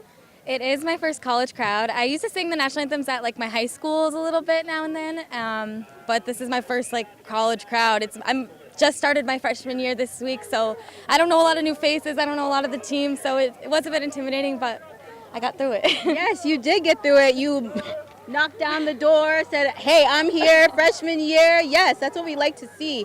So how many years would you say you've been singing for? I really got into it when I was like 5. I started doing musical theater. I got that first, and then I started working gigs by little, weddings, national anthems, things like that. I've just been into it since then, I guess. Oh, that's awesome. Well, we hope to see you singing again at our next home games. Thank you so much for joining me. Thank you. Back up to you guys.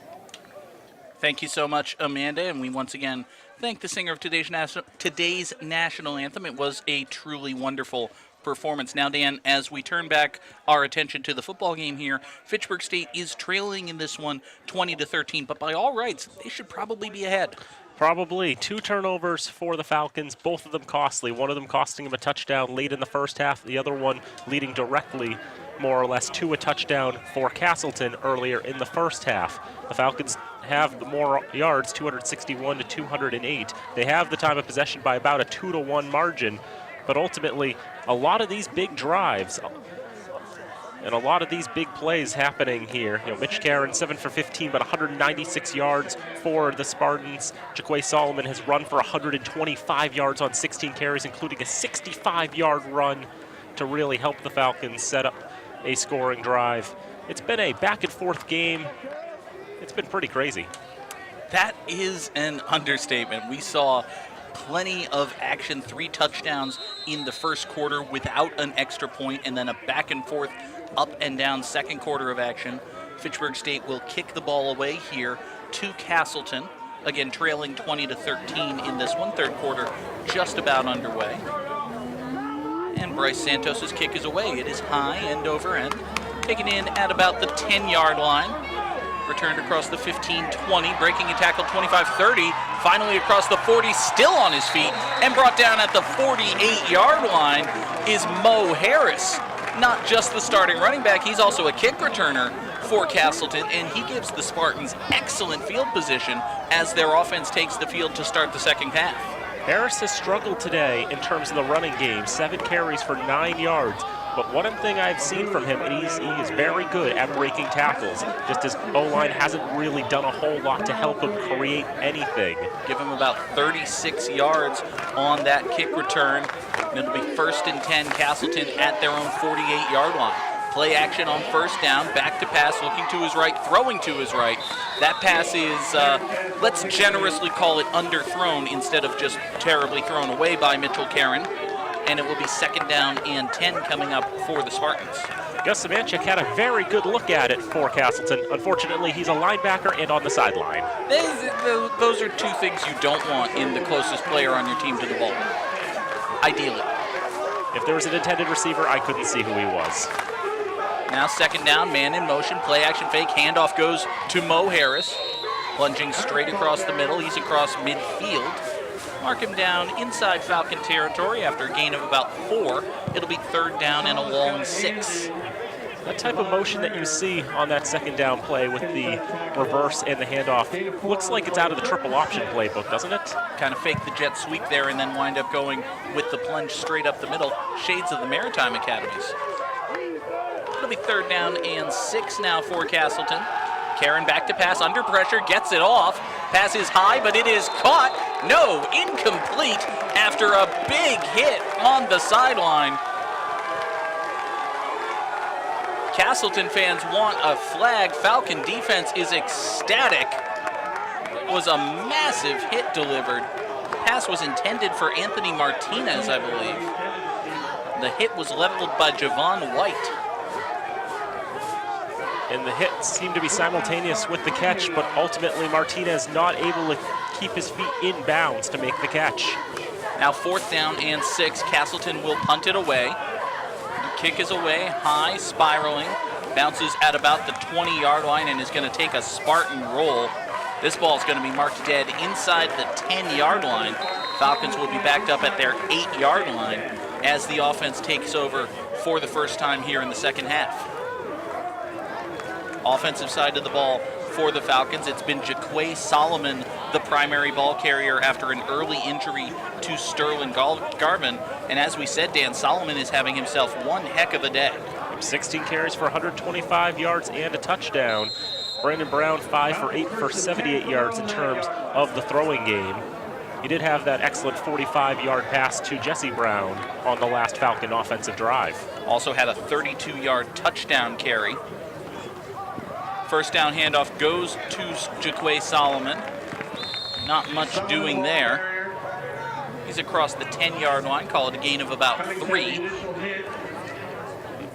It'll be second down and 7. Go ahead, Dan. Solomon just looking for a bit of room on the right side as he made his way around, but ultimately not able to break away.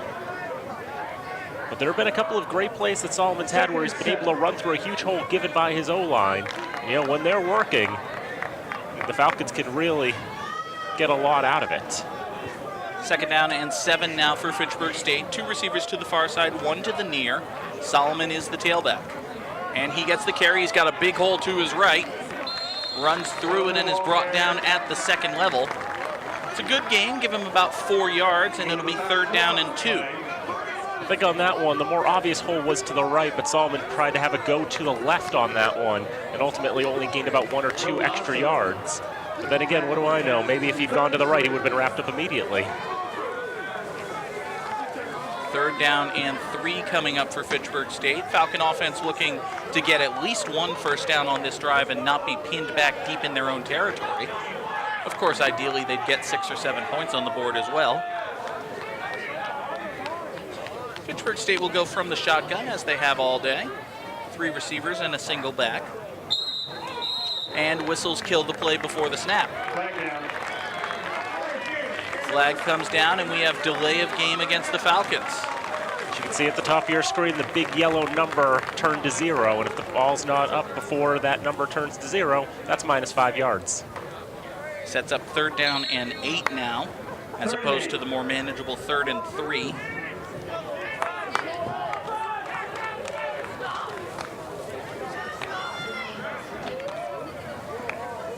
Falcons today on third down. They're still looking for a conversion. They're 0 for 6. Same formation for Fitchburg State. It's a handoff to Jaquay Solomon running to the left. Gets across the 15 to the 16-yard line. And he's well shy of the line to gain.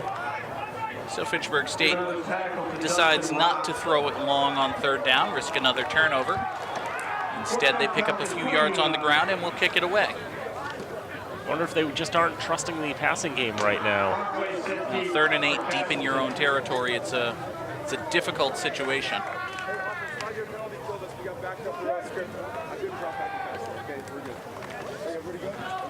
Santos's punt is away. High, end over end. Fair catch called for and made. Just inside of the midfield stripe. It'll be 1st and 10, Castleton at the Fitchburg State 49-yard line. Now, Dan, we mentioned early in the game the injury to Sterling Garvin. Looked like he hurt his left leg. I just saw Sterling on the near sideline here, and he is wearing shorts.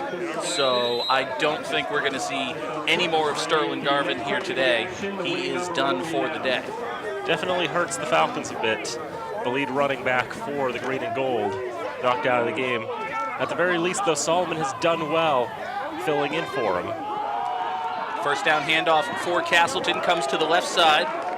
First time today we've called Simon Davis Jr.'s name, freshman running back out of Warwick, Rhode Island. And again, that is Simon Davis Jr. He is not good friends with Archie Bunker or anything like that. And Davis picks up a gain of 2 yards. It'll be 2nd down and 8. In his first career game last week against Plymouth, Davis Jr. ran the ball twice. Unfortunately, ended up with -3. Hopefully that run will get him close to back to 0. 2nd down and 8. Play action fake on the jet sweep. Looks to his right. Karen throws to his left. Pass is caught. Stop the clock, move the chains for Castleton. And that, I believe, is the first catch of the day for Adnan Adesama, despite the fact that he was targeted roughly 700 times. Roughly. It could have been like 694. It took that many tries, maybe it just took halftime, a little bit of talking to get more on the same page. 1st and 10, Castleton now at the Falcon 36-yard line. Davis Jr., the ball carrier. He's across the 35. And his momentum is stopped at the 31. And Simon Davis Jr. is back over 0 net yards for his freshman season. It's about 5 on that one. Interesting that it's been Davis, the ball carrier, and not Mo Harris. We mentioned Harris struggled mightily in the first half, although he did have that big kick return on the Spartans' last possession. Now 2nd down and 6 for Castleton. Karen looks to his right, throws to his right. Pass is incomplete, just out of the reach of Ryan Berry. One of the Falcons might have gotten a hand to that ball, as it looked like it didn't come as true out of Karen's hands as you would expect. So now 3rd down and 5 for Castleton. And they find themselves in that maroon zone at about the 31-yard line. I think this is definitely 4-down territory for the Spartans unless they suffer a big loss here. A little bit of motion before the snap. Flags take forever to come in. For a second, I thought the Spartans were going to get away with that one. But it is a false start, and it'll back Castleton up. And Dan, what was I saying about a big loss? I swear I just said something about a loss, right? You did just say something about a loss, but they still have 3rd down. I think they're still in that go for it, but not by a whole lot. 3rd down and about 10.5 for Castleton. They need to get to the 26-yard line of Fitchburg State to move the chains. Karen back to pass, good protection, throws to his right, great coverage. That pass is incomplete. The only man who had a shot at it was Melcher Lynch, and he plays for the Falcons. Last time we saw Castleton go with a 5-receiver set, Karen ran the ball the moment he got it. This time he actually does go with the pass, but a bit overthrown on that one. Now it looks like once again they are in that go for it territory. 10.5 to get on 4th down. Castleton going for it on 4th down and 10. No, it's a QB pooch punt. Fair catch called for. No, not even a fair catch. This catch is returned. So after the punt and the return, it's a net gain of about maybe 13 yards of field position for the Spartans. It's definitely an interesting tactic, to say the least. Fitchburg State was more than ready for it, though. Just as a note for Fitchburg, they'll want to be ready for that type of punt in 2 weeks because for Bridgewater State, their starting quarterback, Stefano D'Amelia, is also their punter. Well, it's good to have some practice now. Absolutely. So Fitchburg State's defense finally forces the stop. Offense comes back out on the field now, 1st and 10 at their own 22-yard line. Brandon Brown, still the signal caller, fakes the pitch to his right, now rolls to his left, throws to his left. Wide open, Drew Ridenour makes the catch, and then he takes a back body drop. Gets about as much air as A.J. Styles taking one of those, but still move the chains. It's a 1st down Falcons. First wrestling reference of the season. Got to get that one in. Looks so good. Let's look at it again on the replay.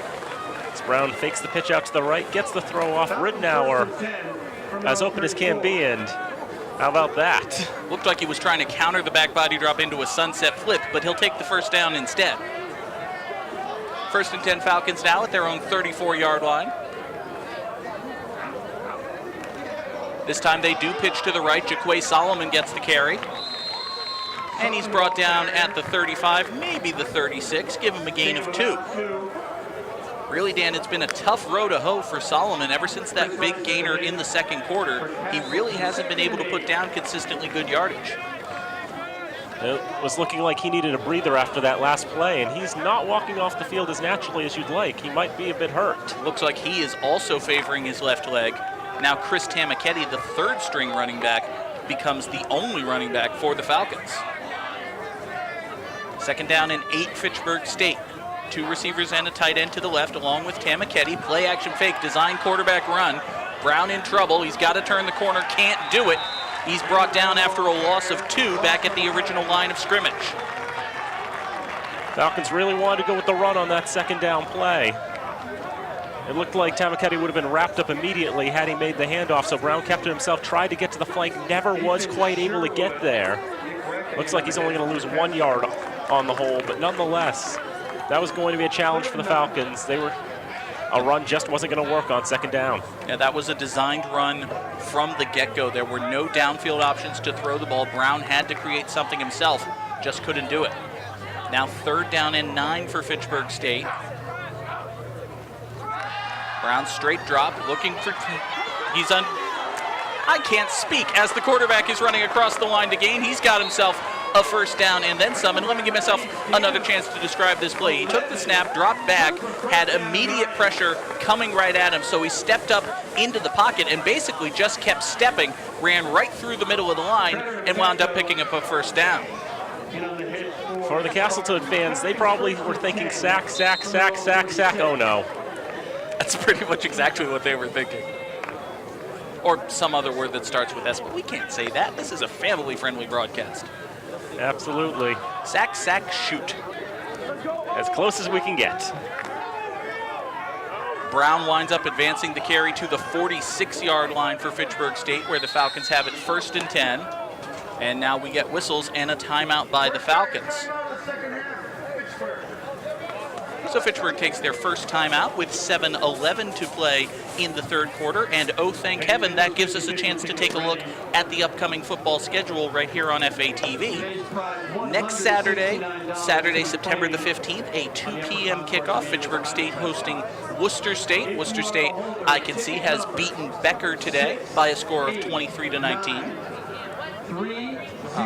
That is our next broadcast is Friday, September the 21st, our first Fitchburg High game of the year. Fitchburg High taking on Neshoba Regional. This is a packed month of September here on FATV. Friday, September the 28th, Fitchburg High takes on North Middlesex from historic Crocker Field. And the very next day, Saturday, September 29th, Mass Maritime comes to Elliott Field to take on the Falcons. All of those games are here on FATV. Whole lot of football here in the month of September. And a whole lot of football still to play in this one. 7 minutes, 11 seconds to play in the third quarter. Falcons trailing by a score of 20-13. Low snap, fake the pitch left. Brown rolls to his right, throws long to his right, underthrown and incomplete off the hands of Jesse Brown. You see Brown is frustrated there. Quarterback couldn't get him the ball where he wanted it. And Jesse probably thinking, too, that he probably should have had that ball as well. And Brandon Brown running up to his right, stepping up, ready to throw. And then Chris Rice right behind him, nearly able to deliver the sack, but Brown, undaunted, able to get the throw off, but just in and out of the hands of Jesse. 2nd down and 10 now for Fitchburg State. Jaquay Solomon checks back in. He is the running back, and he is not the ball carrier. It's a play-action fake. Brown keeps it himself, gets a big block from Herbert Acosta as he runs to the right side, picks up 5 yards. Herbert Acosta lowered the shoulder and delivered a wallop. And that's basically the reason why the Falcons were able to get those 4 yards and get the ball to midfield. Without that block, Brown probably goes down for about no gain, not much else. There you see Sterling Garvin, number 1, wearing the shorts there, suffered a left leg injury early in this one. Not moving too badly, but he will not play any further part in the action here. Fitchburg State faces now 3rd down and a long 6. Ball exactly at the midfield stripe. Play action fake, quick pass to the right. Acosta is wide open and into the open field. He's across the 35-yard line, brought down right about there. Stop the clock, move the chains, and that's good for a Fitchburg 1st down. That time, a pass design right from the get-go. Brandon Brown taking it right from the snap, finding his target right over the middle in Herbert Acosta, and they're able to get the 1st down, a big 3rd down conversion for the green and gold. Haven't seen too many of those quick slant plays from the Falcon offense, but when they have hit, they've been successful, picking up a couple of 1st downs in this game on them. Falcons now 1st and 10 at the Castleton 35-yard line. Play action fake, Brown looks to his right, throws to his right, Acosta is there. He makes the catch despite being bulldozed. Luke Issa tried to take his head off. Acosta still has a head, still has the football, still has a 1st down. Take a look at this one, Dan. Another quick throw right over the middle. You see the immediate tackle there, but Acosta not worried about that, worried about pulling in the ball. He's able to do just that and get another 1st down. They're inside the 25-yard line. Falcon offense on the move. Crowd here at Elliott Field is in the mood for 6 points. 1st and 10 at the 23-yard line. Play action fake. This pass is tipped up in the air. It is intercepted, picked off by Castleton, and this could go all the way. Running it back in the other direction. He's into the open field. Jaquay Solomon is the only one who can get there, and he will not. Touchdown, Castleton. Unreal. Chris Rice. How many times have we called his name today? Chris Rice is the man who comes up with it. Have a look at this one. Quick play action popped up in the air, and they juggle for it. Out of the hands of William Jamison, into the hands of Chris Rice, 6 feet 5 inches tall, and he's able to thunder down the field and bring it all the way back for 6. And again, turnovers biting Fitchburg today. I was just saying they haven't run that play enough, and, well, don't I look silly. Castleton's going to have to burn a timeout here. Castleton unable to set up the extra point unit quick enough after the pick 6. The Spartan fans here at Elliott Field are ecstatic. The Falcon fans are shell-shocked. Everything was going right for the Falcons on that drive, but then just a hand tipping a pass, popping it up in the air, and just like that, it's about nearly, maybe around an 80-yard interception return for a touchdown. Just like that. As we've said, how quickly things can change. The Falcons look like they're on the drive to equalize, and now they find themselves down 2 scores. And it's the third time that a turnover has either basically given Castleton points or taken points off the board for the Falcons. They had the interception that set up the short field in the first quarter. They had the fumble on the goal line in the second quarter, and now in the third quarter, it's a pick 6 with the chance for 7. Castleton yet to convert on an extra point today. Good snap, good hold. This extra point is blocked, and Castleton will just fall on it.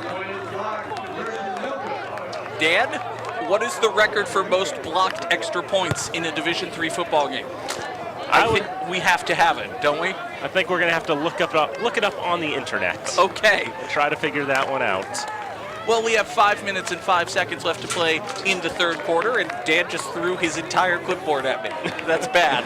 That's not at all what I did, but that might as well be what happened. My highlighter exploded. Your highlighter did not explode. It was on a slope that you tilted, and then it exploded. Well, it doesn't change the fact that it's exploded. Okay. I'm trying to put together a professional broadcast here, gosh darn it.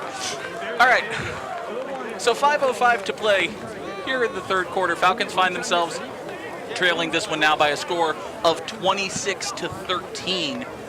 And really, Dan, that last possession for Fitchburg State, everything was going so well. They were moving the ball down the field, the running game, the passing game, the third down conversions, the big plays, and then just like that, one tipped pass, 180-yard return, and now it's a 2-score deficit.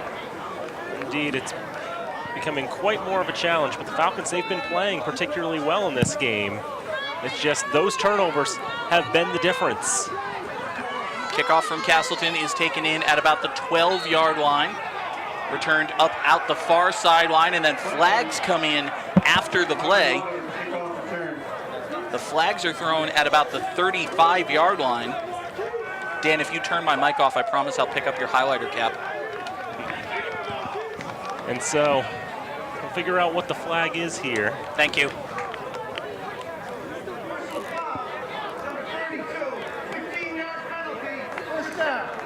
So a personal foul indicated on Juandre House of the Falcons. It's a 15-yard penalty that will be assessed from the end of the return. So Fitchburg State is backed up inside their own 20-yard line.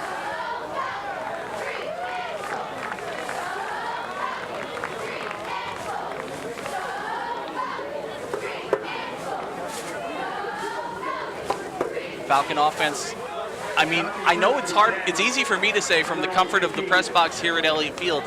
They should have some confidence. They were moving the ball, right? They have been moving the ball, and it looks like 3 is the record for most extra points blocked in a game. Although that says blocked kick returns, I'm not sure this is the same thing, but... Low snap on first down. Handoff goes to Jaquay Solomon running to the left side. He gets a couple of yards. It'll be 2nd down and 8 now.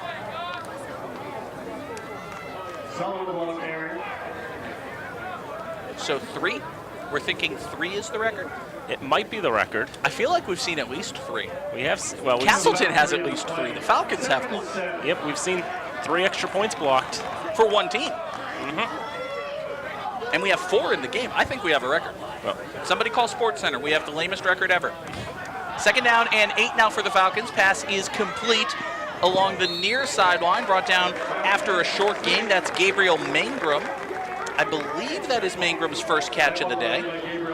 I believe that may be the first catch of his career.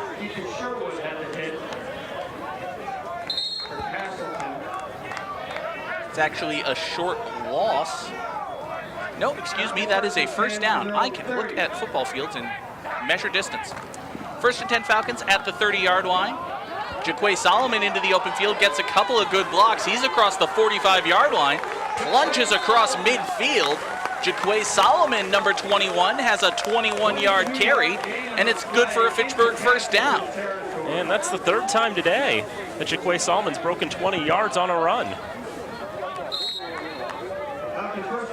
I can confirm, by the way, that is Gabriel Mangram's first career catch. And Gabriel Mangrum, a man after my own heart, he's a film and video major.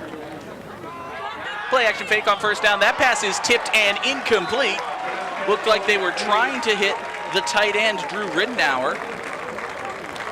Looks like Jason Gilsinger, who's got some long blonde hair, was able to get his hand up and make the rejection. Wasn't able to pull the ball in for the interception, but he causes the incompletion, and for Castleton, they'll take it just as well. Falcons now 2nd down and 10 at the Spartan 48-yard line. There's nothing at that 48-yard line. It's very minimalist. Handoff goes to Chris Tamaketti running to the left side. He's across the 45, maybe the 44-yard line. Gain of 4, call it 3rd down and 6 coming up now.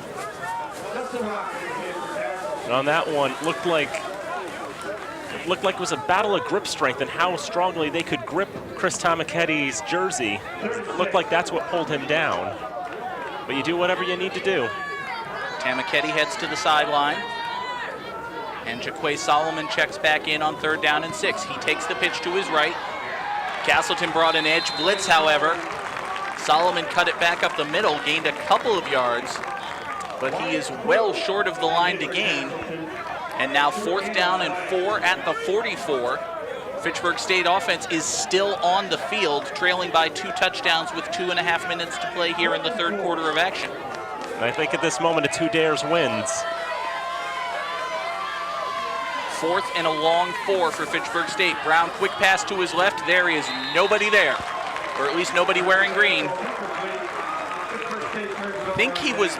I think the play was designed to go for Gabriel Mangrum on the left side of the field. Mangrum ran a go just right up the left sideline, and Brown threw a quick hitch. And when the receiver runs a go and the quarterback throws a quick hitch, you're lucky if nobody catches the ball.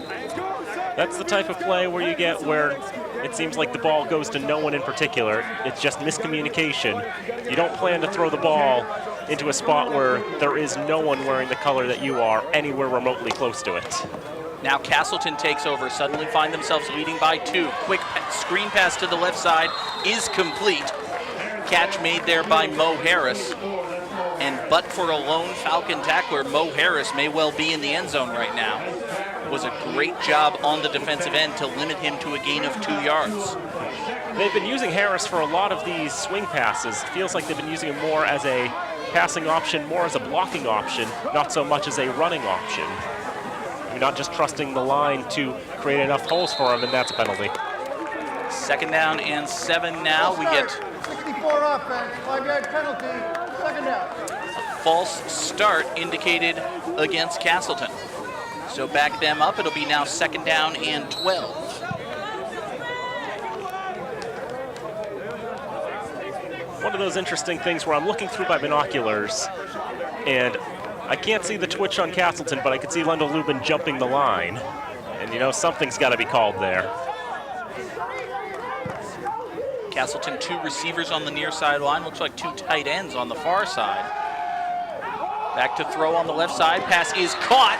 Brought down inside Falcon territory. That's Jared Brockway with the catch. Well thrown ball there by Mitchell Karen. Penalty. We have a flag back in the area of the quarterback.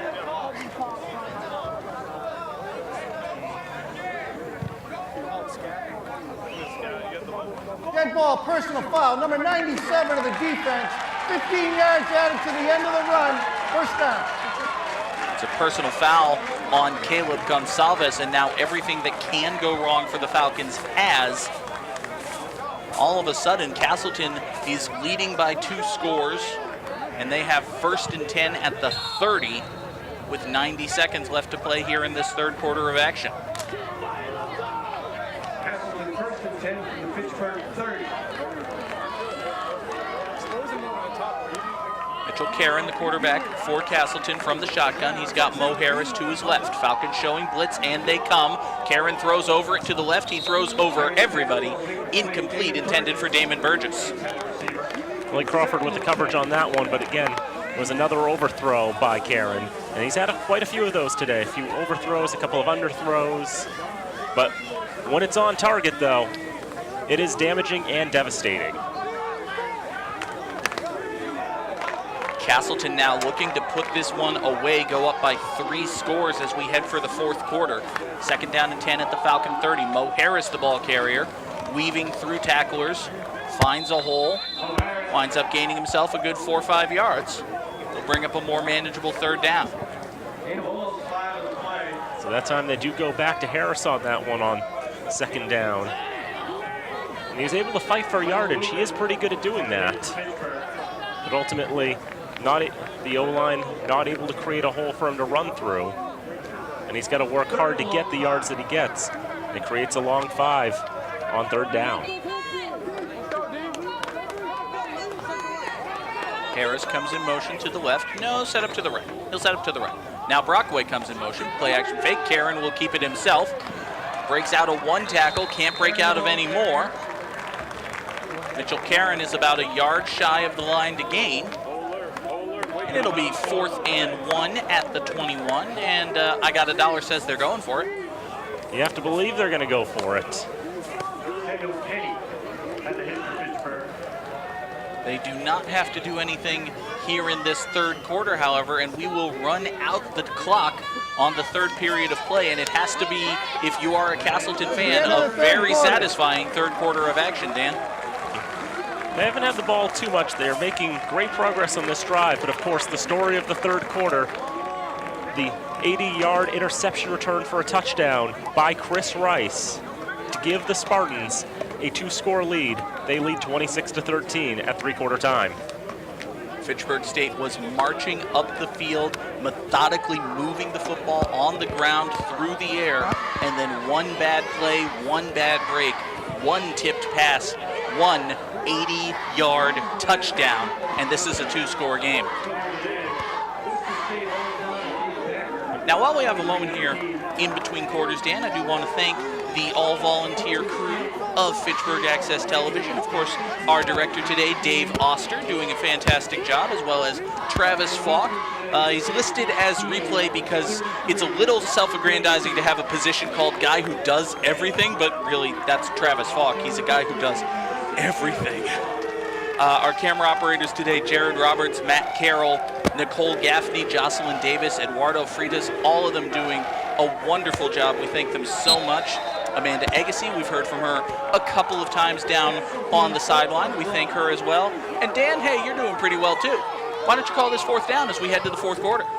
So that's where we go. It's just a scramble up the middle, and the pile is well over the line to gain. So Castleton converts on the 4th down. It's a very simple play call. It's a QB sneak on 4th and 1, but hey, it works. So the Spartans will have a 1st down yet again, now into the red zone, looking to strike yet again. A touchdown will make it a 3-score game. As Karen has Harris to his left. He's going to give it to Harris, but he's going to be wrapped up immediately. It's not going to be much of a gain, if any at all, for the senior running back. And now, Dan, if you're on the Falcon defensive side of the ball, you have to realize the math here. Even if Castleton gets a field goal, which, given their struggles kicking, has been iffy, but even if they get a field goal, it's still a 2-score game. That is a victory for the defense right now. Just trying to stop him the best they can. Now on second down, Karen throws to his left. High floater towards the end zone. Touchdown, Spartans! Damon Burgess able to pull it down. And it's 32-13. That was a beautifully thrown ball by Mitchell Karen. You'll take a look at it again here. It's right there all the way. Burgess leapt up and made the catch despite heavy coverage from DeMonte Hart.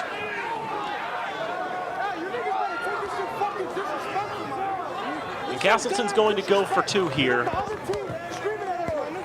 It would make it a 21-point game. That'll be 3 touchdowns, 3 extra points, and I think you can hear a little bit of the Falcon coaches on the sideline talking about the effing disrespect being shown by Castleton. And they're going to get the 2. The pass complete to Tucker Cray, who found himself open there. 13:52 to go, 4th quarter. Fitchburg State 13, Castleton 34. First time we've called Tucker Cray's name today. He got a bit lost in the shuffle. The entire play call was designed to roll out to the right, maybe look as though you were going to throw to the right, but all along they were looking to turn back, throw to the left side. Tucker Cray was wide open. So a 21-point lead now for Castleton.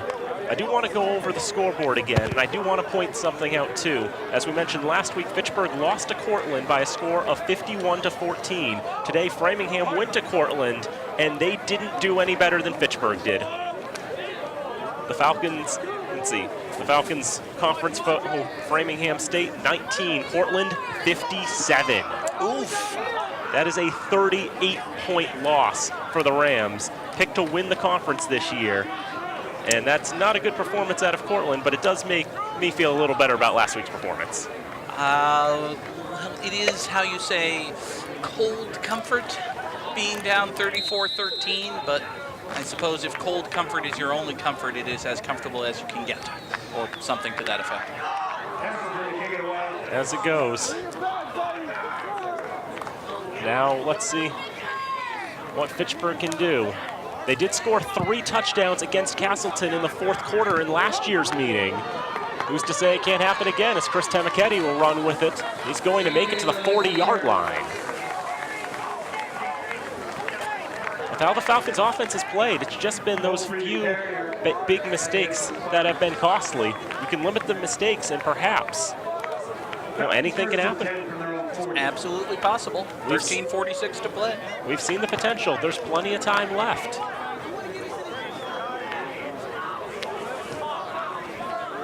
So the Falcon offense will come back out on the field. Brandon Brown, Jaquay Solomon as the running back. Gabriel Mangrum, Kevin Quinn, and Jesse Brown set up as the receivers. They'll fake the pitch. Brown rolls to the right side, evades a tackle. He's going to run with it. And Brown fumbles the football. But and what has gone on here? I think the fumble was picked up by Taylor Larmy, a defensive lineman for the Spartans. Larmy's momentum initially carried him backward, and then Larmy's decision-making carried him backward,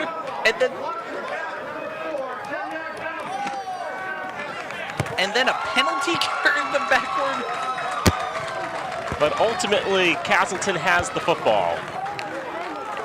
And they... Right from the offset, that was a bit of a strange fumble because it almost looked like Brown threw a shovel pass, or perhaps the ball was punched out from behind him. The ball flew forward about 5 yards as it was fumbled. and then Larmy picked it up running toward his own end zone, tried, for some reason, to turn it around and gain a touchdown return out of it. And at the end of the play, it's kind of like a 40-yard punt. And that's how that drive ends for Fitchburg, as Harris is going to run with it to the left side. And that's another damaging turnover, a very strange one. Yes, by no means is a 40-yard punt a good play on first down. I just build up all this optimism, and I'm trying to build up the chance that Fitchburg can win this game, and then they go and do that on first down. Why they got to do that to you, Dan? My stomach hurts from that.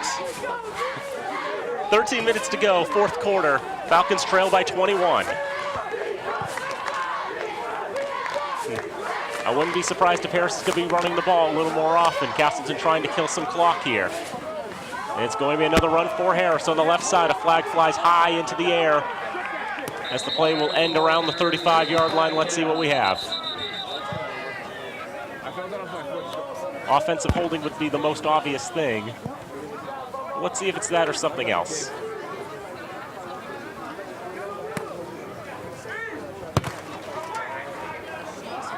Legal formation on the offense. 5 men in the backfield. 5-yard penalty. Replay second down.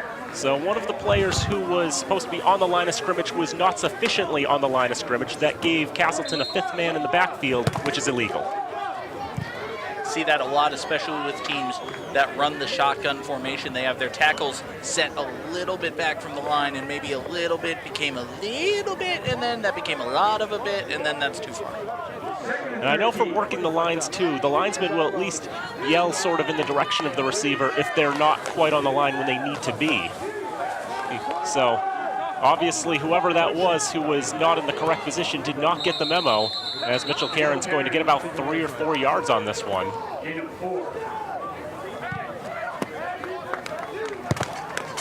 And again, I would expect Castle to be running more run than pass. Because after all, you miss a pass and the clock stops. Castleton has played well, and I am not at all saying they do not deserve this win should they get it, but they have to count themselves at least a little fortunate to be up 21 points with 11 and a half minutes to play, and they do not wish to squander that lead. They are going to pass on this one. It's going to be a completed pass, and it looks like it may very well be a first down. The catch made by Ryan Berry. Castleton's offense balancing the needs of the moment on 3rd and long with the needs of the game to keep the clock moving, and they choose to go through the air. They're very close to the line to gain. They're going to move the chains. It's a first down.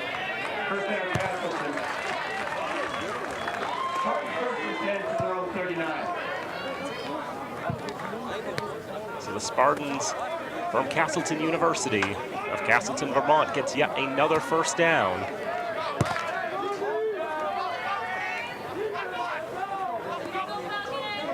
Bit of a high snap, but able to pull it down is Caron. Get the ball to Harris, moving to the left side.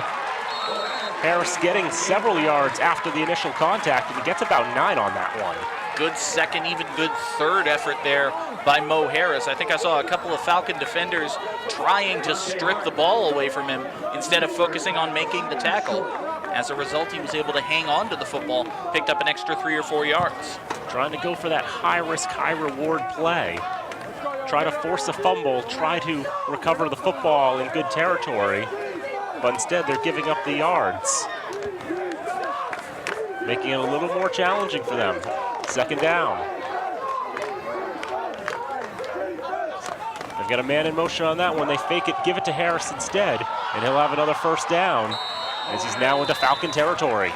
And as you said, Dan, it is all Mo Harris mode problems for the Falcon defense right now. They cannot stop him. They'll move the chains for another first down, as the clock will tick under 10 minutes to play. I got a thumbs up from Dr. Hines on that one, so I think it was good.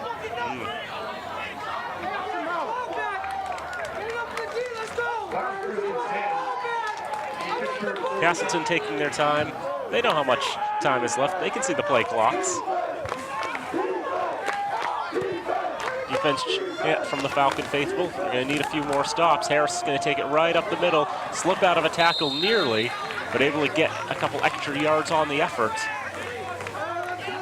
He's down around the 42-yard line.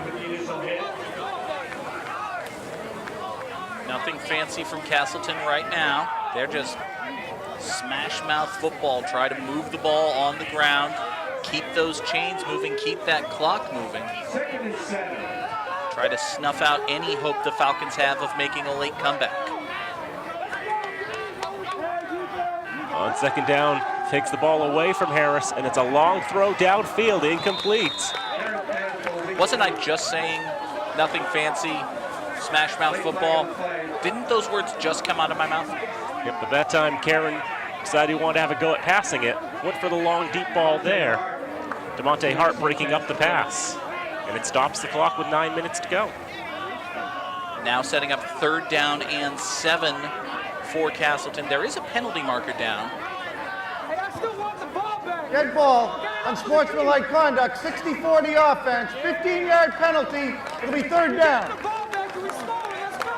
3rd down and long now after Sam Deacon is called for the penalty, unsportsmanlike conduct. After the play, does something really stupid. It cost his team 15 yards. So now it'll be 3rd and 22 for Castleton. And in many ways, Dan, I think this makes the play calling a lot simpler. On 3rd and 7, there's a chance you're going to throw for it, go for the first down, maybe even call it 4-down territory. On 3rd and 22, aren't you just handing the ball off up the middle and then punting? That would seem by the logical thing to do. And that's about what they were going to do, although Mo Harris ends up blowing the tire there and isn't able to go anywhere. They'll spot it right on the 40-yard line. Yeah, Harris got the handoff and then immediately lost his footing. He was down before he was even hit, and unfortunately for him, he was then hit. Hey, that's Dave Douglas, the umpire. Hi, Dave. A good friend of yours? He is actually an umpire friend of mine. We do baseball together. Wow. Spending a wonderful Saturday out here in Fitchburg at Elliott Field. And now Castleton will punt. Popped up high in the air. Quinn will pick it up at around the 30-yard line. Run to the 40, try to cut back to the right side, trying to spin out of a tackle, but now reinforcements arrive. And we'll stop Quinn there at the 43-yard line. Good return for Kevin Quinn, the freshman receiver out of Holliston, Mass, graduate of Holliston High. Haven't called his name too many times on the offensive side of the ball, but he's able to create something there on the return, give the Falcons better field position as their offense comes out needing 3 touchdowns in 8 minutes in order to tie this game. The Falcons, as we mentioned, have dominated the time of possession. They basically had about 30 minutes of time of possession around the end of the 3rd quarter, just to show how much they've dominated having the ball today. As Brown will air it out on 1st down, a long throw, incomplete. He was looking for Mangrum. I was going to say well defended there, but a flag has come in late. Was thrown from the side judge, I believe. Ethan Sherwood was the defensive back there for the Spartans. Considering where everyone's setting up, it looks like they're expecting a defensive pass interference. Pass interference, 29 defense, 15 yards from the previous spot, automatic 1st down. Along with Sherwood was Luke Issa, and it was Issa who was called for the DPI. So the Falcons will get 15 yards out of it and a 1st down. And everyone was sort of confused on where to set the chains. It's not spot of the foul in college. It is spot of the foul, but it's capped to 15 yards. Low snap, Brown will pick it up and will have to run with it himself. And he's got a pretty nice run there as he'll be down at around the 32-yard line. Not sure if that was a designed quarterback run or if that was just excellent improvisation there by Brown. But he was able to pick up 9 yards out of what was looking like a disaster. Considering you have to bend over to pick the ball up in that circumstance, I'm pretty sure Brown was just improvising. But it's good improvisation nonetheless. And one of the Falcons jumped there, I believe. I think it was Riddenauer, the tight end. False start, 48 offense, 5-yard penalty, second down. It was very much Riddenauer. So 5-yard penalty sets up, instead of 2nd and short, it'll be 2nd down and 6. Falcons might have had a chance to go for the end zone there. And there's nothing saying they can't do it now. It's just a little less likely. So Tamiketti in the backfield with Brown on 2nd down. And Brown scrambling to the right. He's going to run with it again. And he's going to have a first down, I do believe. He's around the 30-yard line, and he's wrestled out there. Owen Treader channeling his inner Owen Hart with a belly-to-belly suplex as he throws Brown out of bounds. Bit lucky not to draw a flag, but I guess it was in the process of making a tackle. The Falcons will have a first down from the 31-yard line. And really, Dan, Castleton is more than happy to give Fitchburg State these 6- and 7-yard quarterback runs as long as they're not giving up the big gains downfield. After all, the Falcons do have to score 3 times. As Brown, he's going to run with it again. Just has to keep running with it. It's working. Out of bounds at the 20. Castleton is happy to give up 6- and 7-yard gains. I don't think they're happy to give up 12- and 13-yard gains as we had there. Although with the deception of angles, it was actually just 9 yards. Felt like 12 or 13, though. Certainly did. So on 2nd and 1, Brown is going to run again. He was setting up in such a way that he wanted to pass it at first, but I don't think he liked his options. So he had another go, but this time he gets wrapped up in the backfield and loses a yard.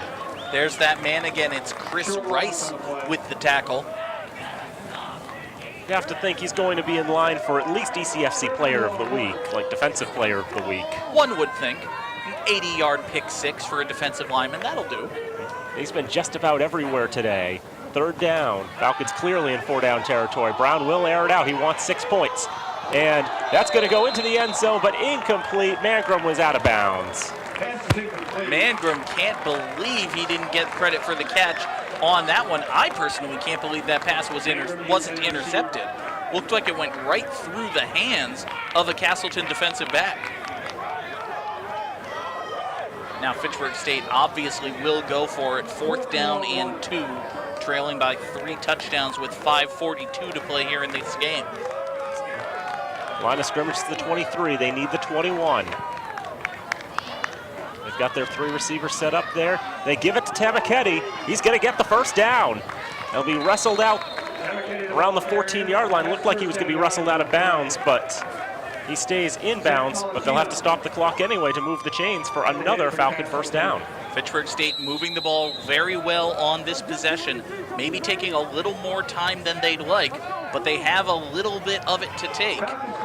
Still 5.5 minutes to play. There'll be another handoff to Tamiketti this time. A little less successful this time on the run up the middle, but he gets a couple of yards. And it's interesting, Dan, that it has been Chris Tamiketti all along on this possession. We have not really seen Jaquay Solomon. Solomon had been the Falcons' primary ball carrier after the injury to Sterling Garvin.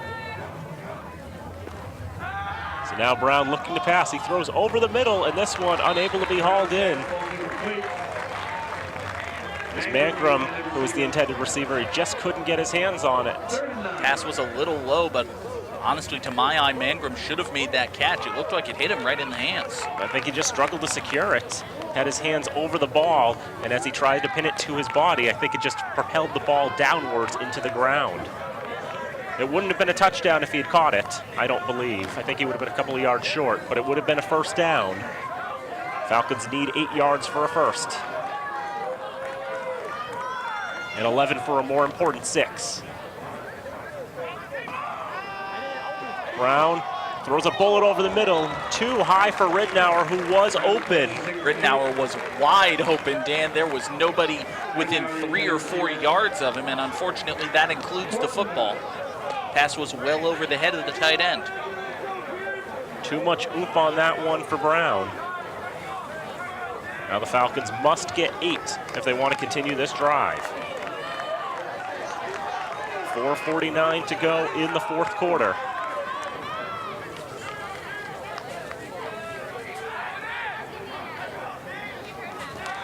Brown looking, will try to scramble, run to his left. He's going to be wrapped up. Not going to get back to the line of scrimmage.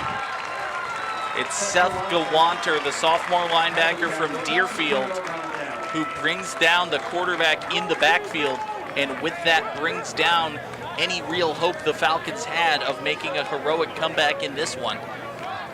The red zone has just not been kind to the Falcons in the 2 games we have seen from them this year, especially not the end zone to our left either, which continues to be cursed. It's cursed. It's freaking cursed. So 4:43 to go in the fourth. And it looks like Castleton's going to have this one in hand. So on first down, Harris giving him the sure hands, running up the middle. We'll get a few yards on that one. And now for Castleton, obviously it is all about ball control. They would be perfectly happy, I think, to just hand this ball off 3 times, run a minute and run 2 minutes off the clock, and then kick it away. It's all they really need to do, just run the clock down. It'd be very difficult at this point for the Falcons to score the 3 touchdowns required.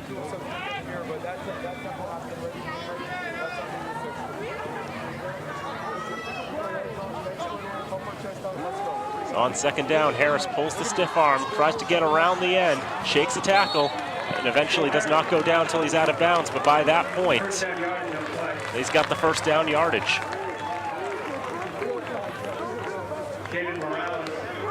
And I know we said Castleton would be happy to keep the ball, run 2 minutes off the clock, and then kick it away. I think they'd be even happier to keep the ball, run 3 minutes and 40 seconds off the clock, and then go home. 3.5 to go now. And really, Dan, it's a frustrating day to be a Falcon fan because you see it. It's all there. The big passes are there. The big runs are there. The defensive stops are there. They're just not always there. Harris runs to the right side. Not able to shake the tackles this time. Down around the 30, about a 1-yard gain. The Falcons gained 419 total yards of offense today. But 2 of 12 on third down was one issue, and the 4 turnovers was another. And all those turnovers hitting them right where it hurts the most. And if you're looking for positives, because I would imagine most of our audiences, we are, after all, Fitchburg Access Television. If you're looking for positives for the Falcons, we're saying, you know, it's all there. They just need to put it together. And we're 2 games into a freshman quarterback's career and a new head coach's career and a whole bunch of freshman receivers and first-time starting running backs and all of that. There's a lot of youth on this Falcon team. And we all know that it does take time to build a team around that youth. And of course, on the other side of the coin, there's still, they were supposed to beat Castleton today. They were favored coming into this one, and they're going to lose by 21 points. And you can put the positive spin of, you know, the quarterback looks really explosive and he has, you know, excellent, you know, passing and running options ahead of him, but they still lost to Castleton by 21 points. And how do you explain that? It's hard to explain. You look at the numbers. Brandon Brown went 9 for 19, 127 yards. Jaquay Solomon, 23 carries for 168 yards. Brown also had 12 carries for 84 yards on the ground as well. And Castleton is going to call their second timeout as the play clock runs down with a 1:45 to go in this one. You look at Castleton's stats. Mitchell Caron only completes 12 passes of 26 attempts, but he threw for 250 yards. And gets 2 touchdowns out of it. You average more than 20 yards of completion, you had a good day. Even if you didn't even complete half your passes. Indeed, a very good day. Last year, the Falcons held Caron to just 7 of 20. And this time they hold him under 50% again, but But Karen hitting those deep balls. Jared Brockway, 3 catches for 80 yards, including a 52-yard catch. Matthew Hesford had that 1 catch for 65 yards and a touchdown. Anthony Martinez, 1 catch for 33 yards. Those big plays, it bit Fitchburg last week. It's biting them again this week. That and the turnovers. The Falcons have had the ball for 34 minutes in this game. Over 34 minutes. I mean, these stats aren't even completely up to date. They're mostly up to date, but they're not completely up to date. The Falcons have had the ball for a long time. They did well holding on to it. It's just those 4 turnovers. And that's going to be what cost them the game. Offensively, they played better than Castleton today, but they gave the ball away too many times. And that will always doom a good team. Harris wrapped up, be taken down. Falcons are not even going to bother taking a timeout here, and frankly, I don't blame them. Before our 4th down play, it gives us a chance. We would be remiss if we did not mention the underwriters of this and all FATV remote events. We want to thank Workers Credit Union, Helplines, Rollstone Bank and Trust, Unitil, Enterprise Bank, KCMC Management, Hub International, Fitchburg State University, of course, the Sentinel and Enterprise, Minuteman Press, and Vector 5. We thank you so much, and hey, if you or your business are interested in becoming an underwriter for FATV, there's always room for an 11th, a 12th, Third and final a 13th. timeout. We could have 27 underwriters. You want to have 27 underwriters? That sounds good. 27 underwriters would get us such, like, the best broadcast. Get a telestream. I made Danny say ooh on TV. I'm so happy. So Castleton uses all of the play clock. They call timeout and leave 59 seconds left for Fitchburg to do not much of anything, really. So once again, folks, while we have another break in the action here, we should mention next week, Saturday, the 15th of September, it is another 2 o'clock kickoff, Fitchburg State taking on Worcester State. And then following that, we have our first 2 Fitchburg High games of the season. Friday, September the 21st and September 28th, Fitchburg High will be taking on Neshoba Regional and North Middlesex. Both of those games live from historic Crocker Field. I believe you're obligated by law to call it historic Crocker Field on every first reference. Is that actually true? I believe so. I think. Okay. And for my work, I think you have to do the same with Doyle Field, too. Mayor Di Natale passed that one, right? Or it was Mazzarella who passed the historic Doyle Field? I believe, well, I do not know. It's a muffed catch there, but it's picked up by Melcher Lynch, who's going to try to make something out of this. He'll be taken down at the 40. 46 seconds left. The Castleton fans still in attendance get a chance to see their punt coverage unit deliver a couple of big hits. I want to say, too, for Fitchburg High, they actually started the season last night at St. Bernard's. It did not go well for them. It did not. They lost, I believe, was it 36-18? That doesn't sound like it went well. It did not. Leominster also did not do well in their opener. They lost at Marlboro, 10-8. Go Panthers! I'm so wearing orange for that game. Absolutely wearing orange. I'm going to be so obnoxious when the Panthers come to Crocker Field. I'm sorry, historic Crocker Field. So 1st and 10 for the Falcons. See if they want to try to get a few more points on this one. Pass is complete to the right side. Mangrum runs out of bounds, 41 seconds left on the clock. I would probably wear purple to historic Crocker Field if they ever played Monty Tech, but I think that's, well, I would say that's too many divisions of a gap, but Monty Tech and St. Bernard's are both Division 8, so you can't make that excuse, can you? There you go. Also, Fitchburg just lost to St. Bernard's, so yeah. I believe Monty Tech and St. Bernard's are playing this week, too. As Brown throws to the right side, that one's incomplete, out of the reach of Jesse Brown. I don't get enough opportunities to drop references to my high school alma mater in Monty Tech. I actually called a game at Monty Tech.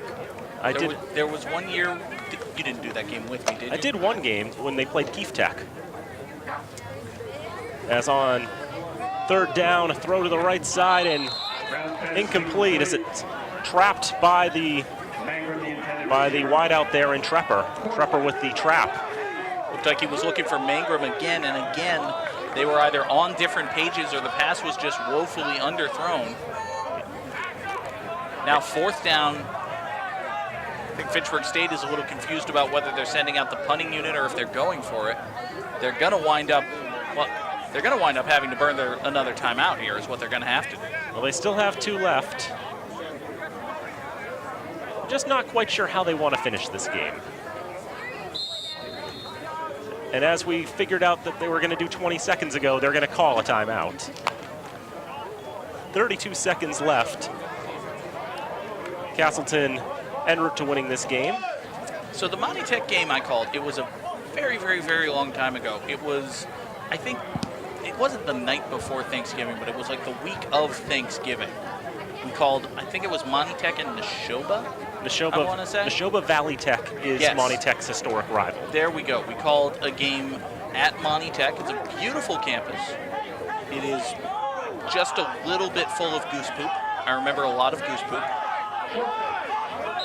But it was a good game. I couldn't tell you a darn thing that happened, but I'm sure it was a good game. And I remember the Monty Tech Keefe Tech game. It was in 2010, and that was my first game for FATV. Okay. And I did so well, I didn't show up on FATV again for another 5 years. Yeah, well, I like you, so now you're stuck with it. So, 4th and 2, 32 seconds left. They are going to punt it away. So, just practice the punt coverage for one more time. Brockway And get will your pull that punter one in. hurt as someone runs into him.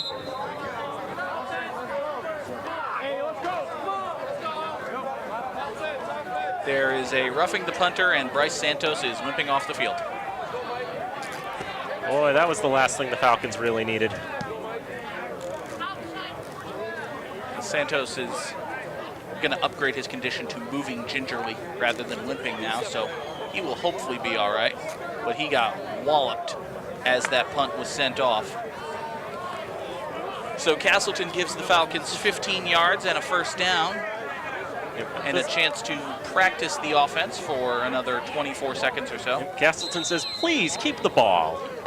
Please. There You got to go to the end zone on this, don't you? I would think. Just for...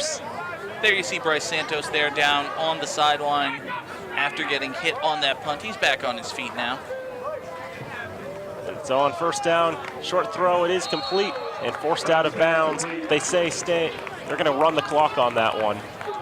I think the fact that it's 34-13 might have had something to do with that decision. They'll set it up for second down. Brown will take the snap, perhaps the last of the game.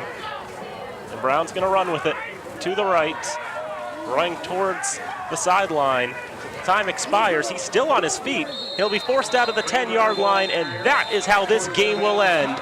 The Castleton Spartans get their first ever win over Fitchburg State as they take down the Falcons by a score of 34-13. Well, Dan, we came into this one, Fitchburg State was a slight favorite. People expected Fitchburg State to come out of this one with the victory, and there was reason for optimism even after the first half. You know, Fitchburg went into halftime trailing by a score of 20-13, but I said at the start of the third quarter of action, it really felt like they deserved to be ahead.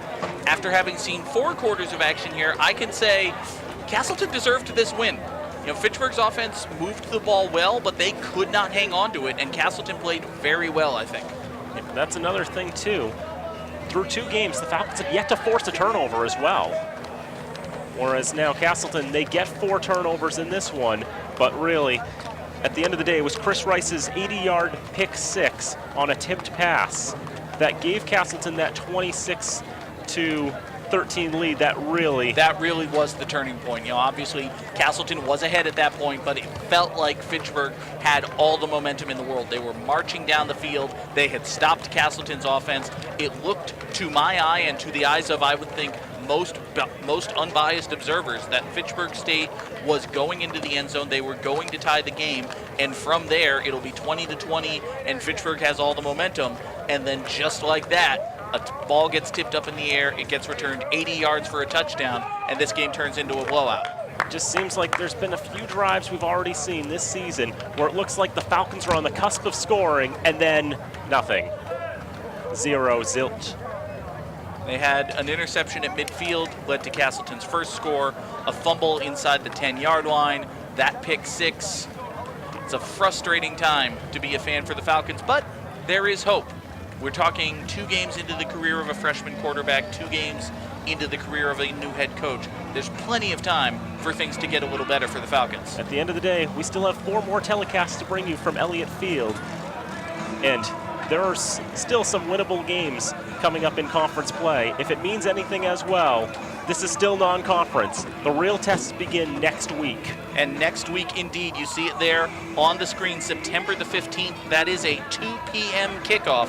Fitchburg State taking on Worcester State. We will have live coverage for you as always. But until then, for Dan Bolak, I'm John Gugerty. Thank you so much for joining us here at Elliott Field, and we will see you next week right here on FATV.